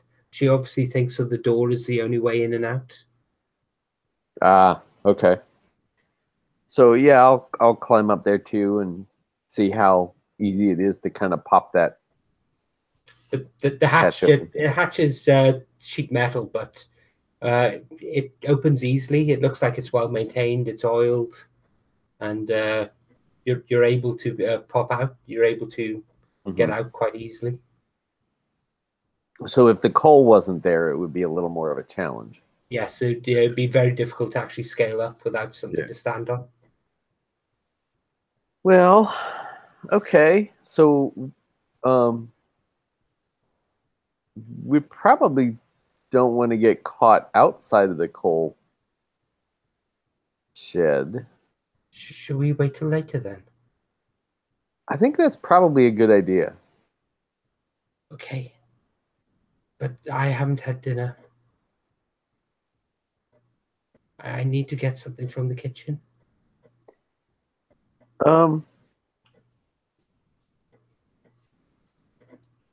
You wait here. Let me do that. Okay. She crawls back into the hatch, into the coal shed, and can I have something with mustard? And then she closes the hatch. Okay. Now time to be sneaky. Okay. And unfortunately, there isn't a system in this for sneaking. Yeah. So you make your way into the kitchen. Okay. You listen at the door. Yeah, I keep watching like every little distance to make sure nobody's really gonna spot me out there. That you don't hear anyone within. You don't hear any noises. Okay.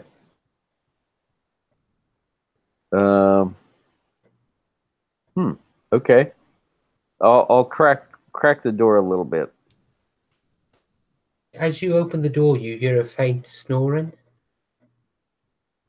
In the kitchen? in the kitchen. I'm gonna see if I can see who's snoring.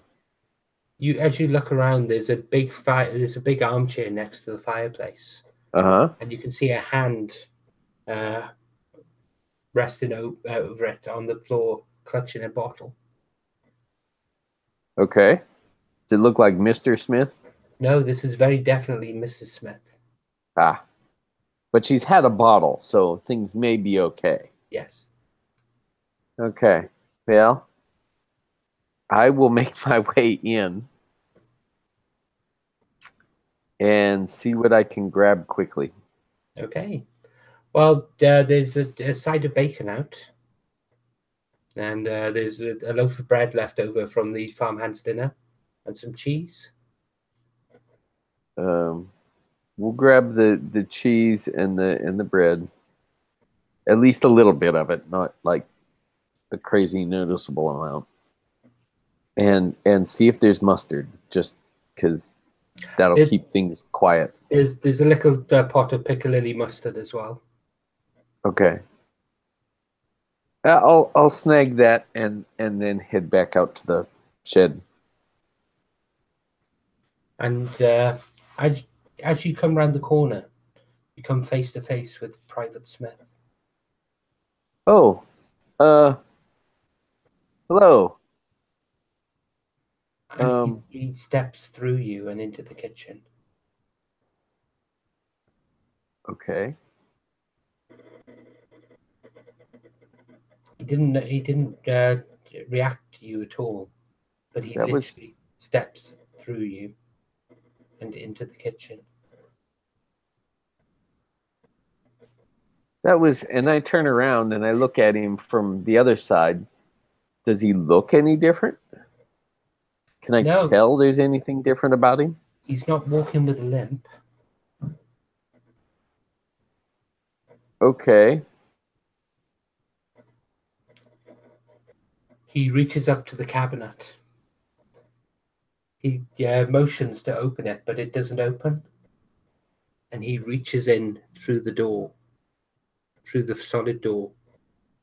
And as he pulls out what appears to be another bottle of whiskey. Okay. He turns around and walks to the door, and he stops. And he picks up the shotgun. I want to see if I can kind of get a grasp on what's going in here, like a gaze into the abyss kind of thing. Okay. Can you roll with dark, please? Because there's got to be something going on here. And dark is +1. So let me go over to the roller and see if I can do this. And I will probably end up rolling. So that would be a 9. Okay. Yes. I don't know. I keep generating more dice. I haven't figured that out yet. I'll take the I'm 9. at least looking at the total. As he steps through you for the second time, as he steps out the door, your senses snap, and you're surrounded by explosions, by cries of fear and panic from people on the beaches. Okay. You feel the earth, the floor move under you, and as you look down, you realize that you're on a ship. Okay. And you're holding a pistol up to the person in front of you, who has a pistol drawn on you. What does the person looking at me look like? That's not Smith. No, that's not Smith. Does my hand look like Smith's hand? As much as you can tell, yes. You can see that you have private stripes on your arm. Okay. And the officer pointing the gun at you, get off the boat. There's too many. I think. So what does Smith say, or am I kind of saying what Smith says? Well, you hear it with your own voice, but he says, "No, this is my only way home." So is this the what is this boat? Is this a boat heading back home? This is a fishing boat. Okay. And you are on the beaches of Dunkirk. Okay. In the Great Evacuation. And he's wanting on it so he can be evacuated. Yes. Gotcha. Okay. Putting pieces together. The officer says, "Get back now. You'll not stop me." And there's a flash of gunfire. Okay. And you feel a shooting pain through your body. Okay. Your hand goes to your chest, and it's red with blood. You start coughing, and there's blood and the taste of blood on your lips. You stumble back and fall from the boat into the waves, and the water surrounds you. You are tossed by the foam, tossed by the surf, the waves coming in, coming out, and you can see the boat getting further away before it vanishes in a burst of bright light. Okay.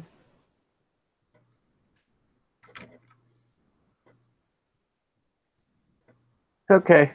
Yeah, I'm trying to figure things out. Okay. That was weird. So what happens with, does this vision kind of stay for a while, or is this the vision's over in a second. Okay. As you turn around, Private Smith is gone. Okay. I'm going to make my way back to the coal shed with what I had. Probably pick it up back off the ground or wherever I probably dropped it, because I'm sure that was unsettling enough. Okay. So you make your way to the coal shed. You shimmy through. It's quite a tight gap, but eagerly Rose takes the food from you. The bit that she give her, she tears in half. Mm-hmm. Half she eats herself, and the other half she wraps in a handkerchief. Okay. She doesn't touch the mustard. You didn't. You wanted the mustard, didn't you? It's not for me. Who is it for? It's for my new friend.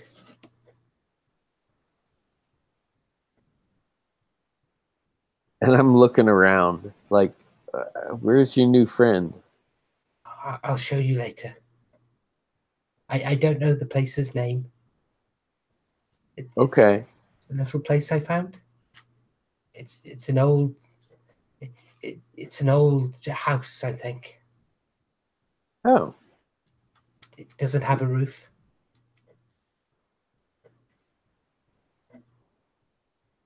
Huh. Is it close? It's not far. Is that how you got like all scraped up? Yes, I fell.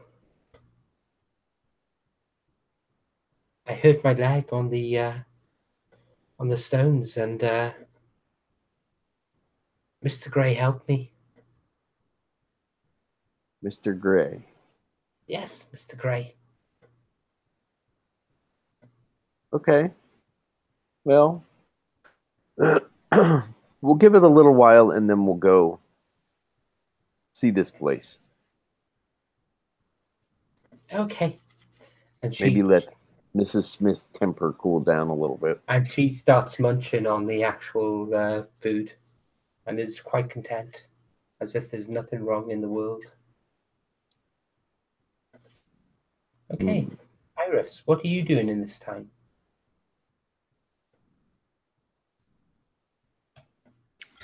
Well, I was going to sneak out and offer to get some food for Jeremy or something, given that he didn't really do anything wrong here. But clearly that's well in hand. Although I guess I don't know that. So maybe I'll also try sneaking around. Why not? Okay, so you sneak into the kitchen. You can see that there's some cheese and some bread left out after the farmhand's meal. There's very few condiments. It looks like someone's not cleared them away properly. But there's also a side of bacon hanging up. If you wanted to grab that, He probably doesn't need a whole side of bacon, especially because I don't think he's going to fry it out in the coal shed.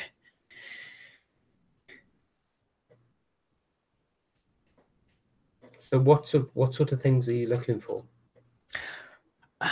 Well, there were like beef sandwiches and stuff at dinner, so I suppose something like that would be easy to grab. You make your way over to the cold store where they keep the cooked meats, and you open it up, and as you do, you hear a from the drunk woman in the armchair. I freeze until the birds stop, and then I'll continue what I'm doing. She stops after a few moments, and you hear a clink as the bottle falls out of her hand.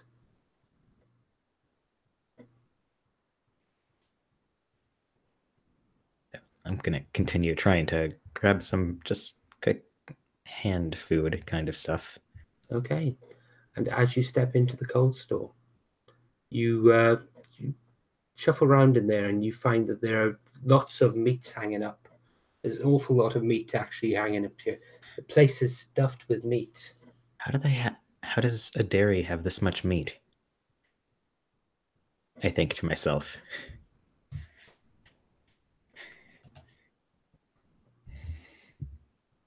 None of it actually has the markings of the Ministry of the War Department on it.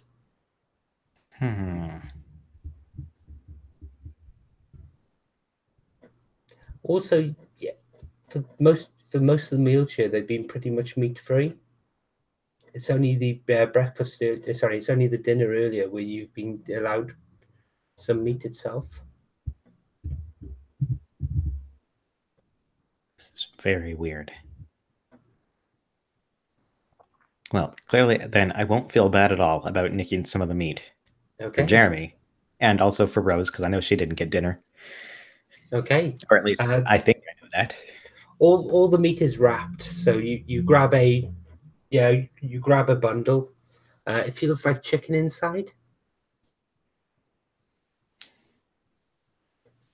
and you make your way out to the coal shed. Okay. What do you do when you get there? Can I rap lightly on the door and say quietly, Jeremy, Rose?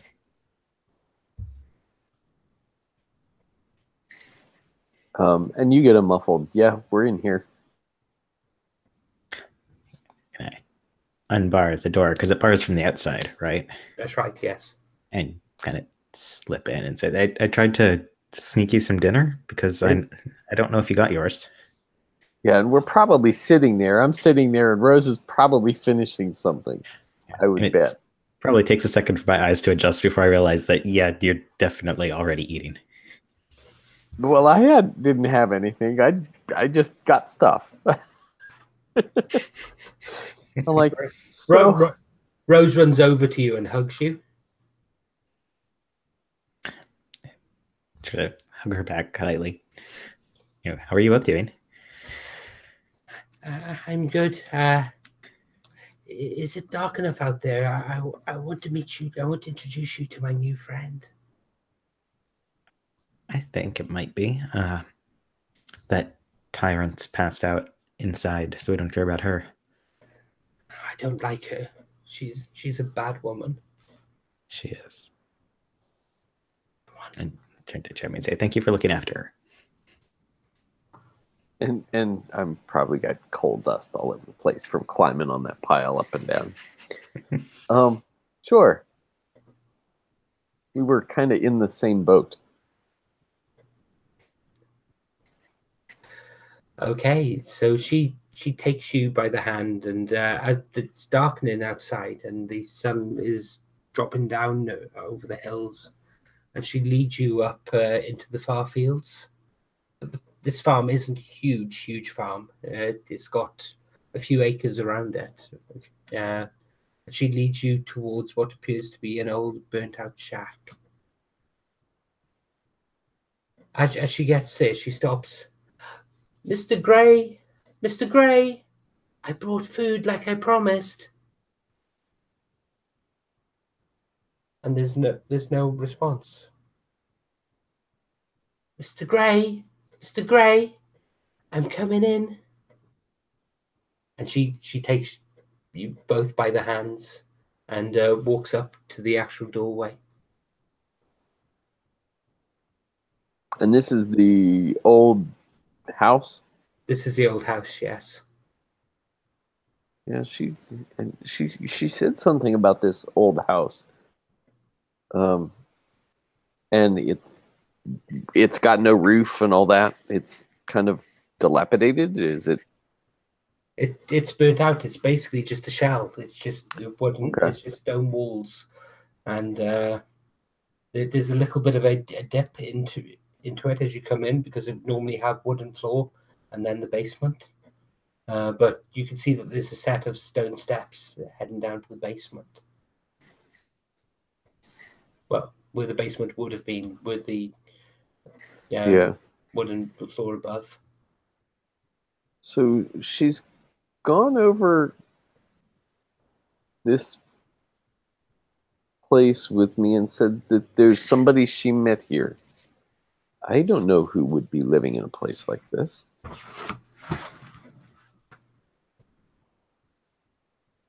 I think I'll follow her down the stairs.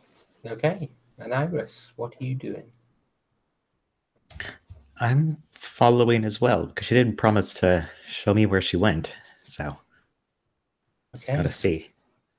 So, as you come down the steps, you turn the corner into one of the subdivided parts of the basement. at which point there's a loud shout of a language you don't necessarily recognize. And there is a man in a German uniform pointing a pistol at you. Mr. Gray. I see. Rose, that's not the sort of man you need to be making friends with. He stumbles over to you. You can see that his legs hurt, but he's got his Luger out in front.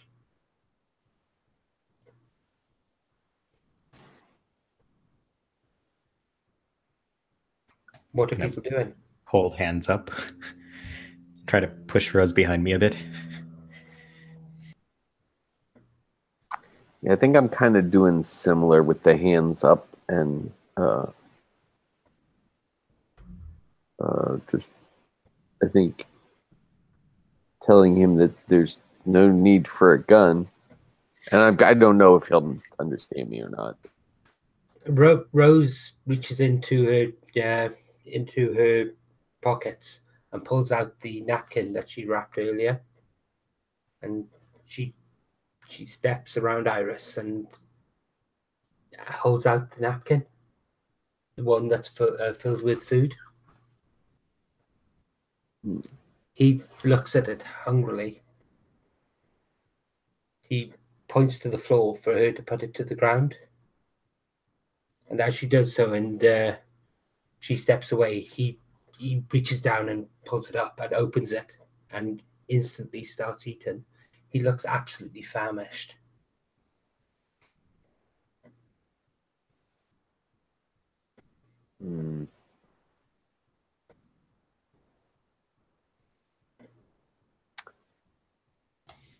How did you meet Mr. Gray?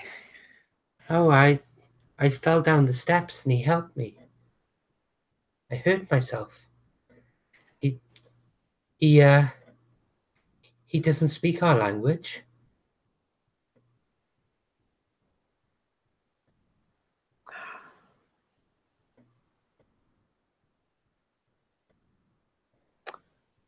That's because he speaks German. He's a German? Yes, that's... And I'm kind of referring to the dramatized cartoon things. It's like you've seen them before. You've seen them in posters. You've seen their uniforms. No, Mummy would never let me look at that. She said I was too young and it would scare me. Well, he is hurt. And he could see you talking there, and he's shoveled all the food into his mouth, and he slumps to the floor and he picks up his pistol. He's pointing his pistol again. How does he look hurt? It looks like he's actually broken his leg. Okay. I'm gonna look around the basement a little bit for a couple sticks, and then maybe rip off a chunk of cloth off my pant leg or something, and see if I can maybe show him what I'm doing. He should understand what I'm doing. I think if he sees what I'm grabbing. He's a military pilot. He understands what you're doing. He nods and holsters his pistol. He doesn't look happy about it, but yeah. So I'll go up and I'll kind of tie the leg and kind of make sure it doesn't feel like weird, like it's not. I mean, if it's just broken, just keeping it straight may be okay. It's not like bleeding all over the place, so that kind of thing. Okay. So he shouts out in pain as you tighten it, and arches, pushes against the wall. If there's one language that's good for swear words, it's German. Yeah, and he goes through an awful lot of them. They're pretty colorful, and they really sound like what they mean. Yes.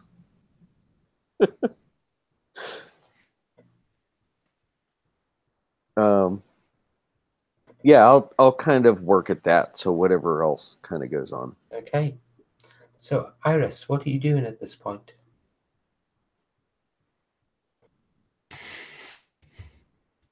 I'm mostly keeping an eye on where the gun is. Because I don't like how he keeps pointing that Luger at us. Okay. The gun. And if you were daring, you could grab it while he's screaming in pain. I think that is what I'm gonna do, because I assume that he lets go while he's busy screaming. Oh yes, indeed he does. He sees what you're doing. He tries to reach for it, but in an instant you've got the weapon in your hand. Yeah, and I don't even want to like pick it up and carry it around or anything. Just kind of pick it up and move it away, like set it on steps behind us or something, so that it's out of play.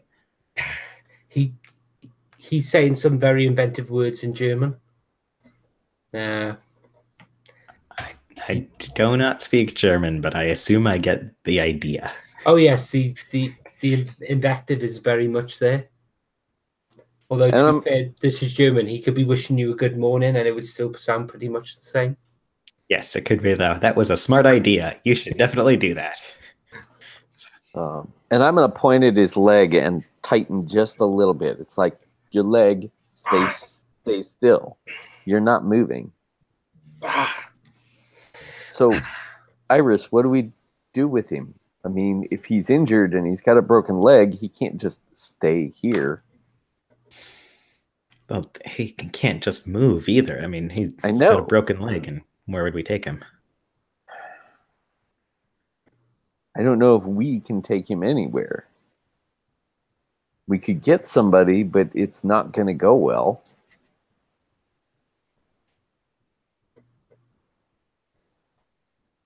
And he did help Rose, so I owe him one. Yeah, and he didn't shoot us right away when we came down here either. But I don't think I would put that past him, though, if we came back another time, because the more people know about him, the more dangerous this gets. Yeah, I certainly don't trust him.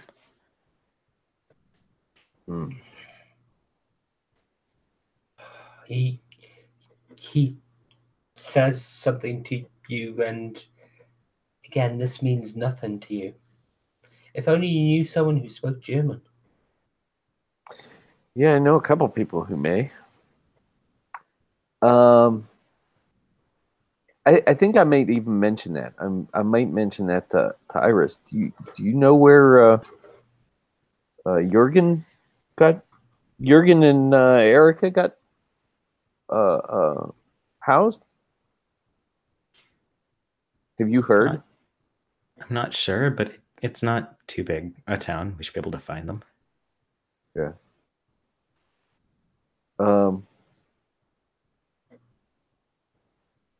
Now, how to tell him we'll be back, but with people who won't cause him trouble, hopefully.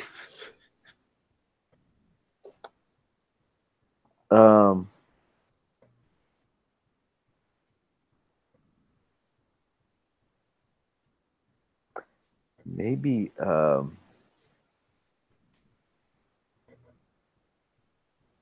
would you do help?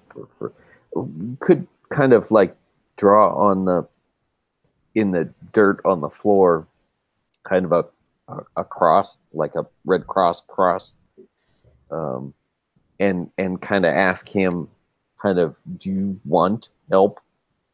He looks at the cross on the ground and he reaches into his shirt and pulls out a crucifix.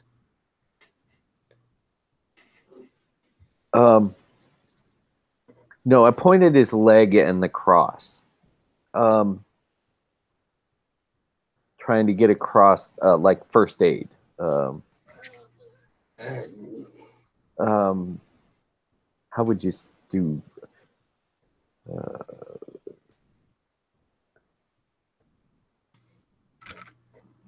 I'm going to kind of go through, do you want a doctor? And just kind of simple sentences. Maybe some of the words will be clear enough that you would understand. Doctor. Yes. Yeah, yeah. Okay. You made a name of doctor, and I'm probably speaking more French than I am in German there, but Yeah. And my German's so rusty, I wouldn't be able to know if you were right or not. So I'm going to say, kind of stay here, and we'll be back. okay. And I think I'm gonna, if Iris wants to come along, or if Iris wants to stay here with Rose, or what are you thinking? I think Iris is going to go along with Jeremy, but also bring Rose along with her instead of leaving him with this German. I mean, leaving her with this German. Mm-hmm. Kind of tell Rose that, hey, you want to give us a hand? We want you to give us a hand finding a doctor. We got to go into the village. Okay. All right. I think this may be the plane they shot down earlier, or the man in the plane. I'm not sure they're going to be terribly happy to hear about it. Yeah, but and this is probably going more off propaganda than anything. But I'll say kind of like yeah, but at least on our side they'll take him prisoner.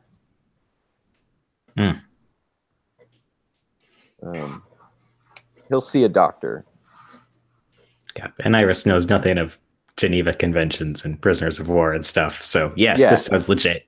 Well, and the thing is, as kids, you hear all those stories about our guys going down on their side, and the Germans would just get rid of them. Yeah, but we're so much better than they are. Civilized. We would give them medical care. Yeah, we're British. We're civilized. Mm-hmm. So we'll get help for him, and they'll treat him fairly, and everything will go nice. Yeah, I'm totally bought into the story. Yep. Okay, so you're able to find out quite quickly that the German children have actually been placed with the priest because he was the only one that would take them in. Oh, okay. You also know as well that Muriel was sent to the priests to have extra Bible training. And who was Muriel? Oh, okay. Yeah. That was right.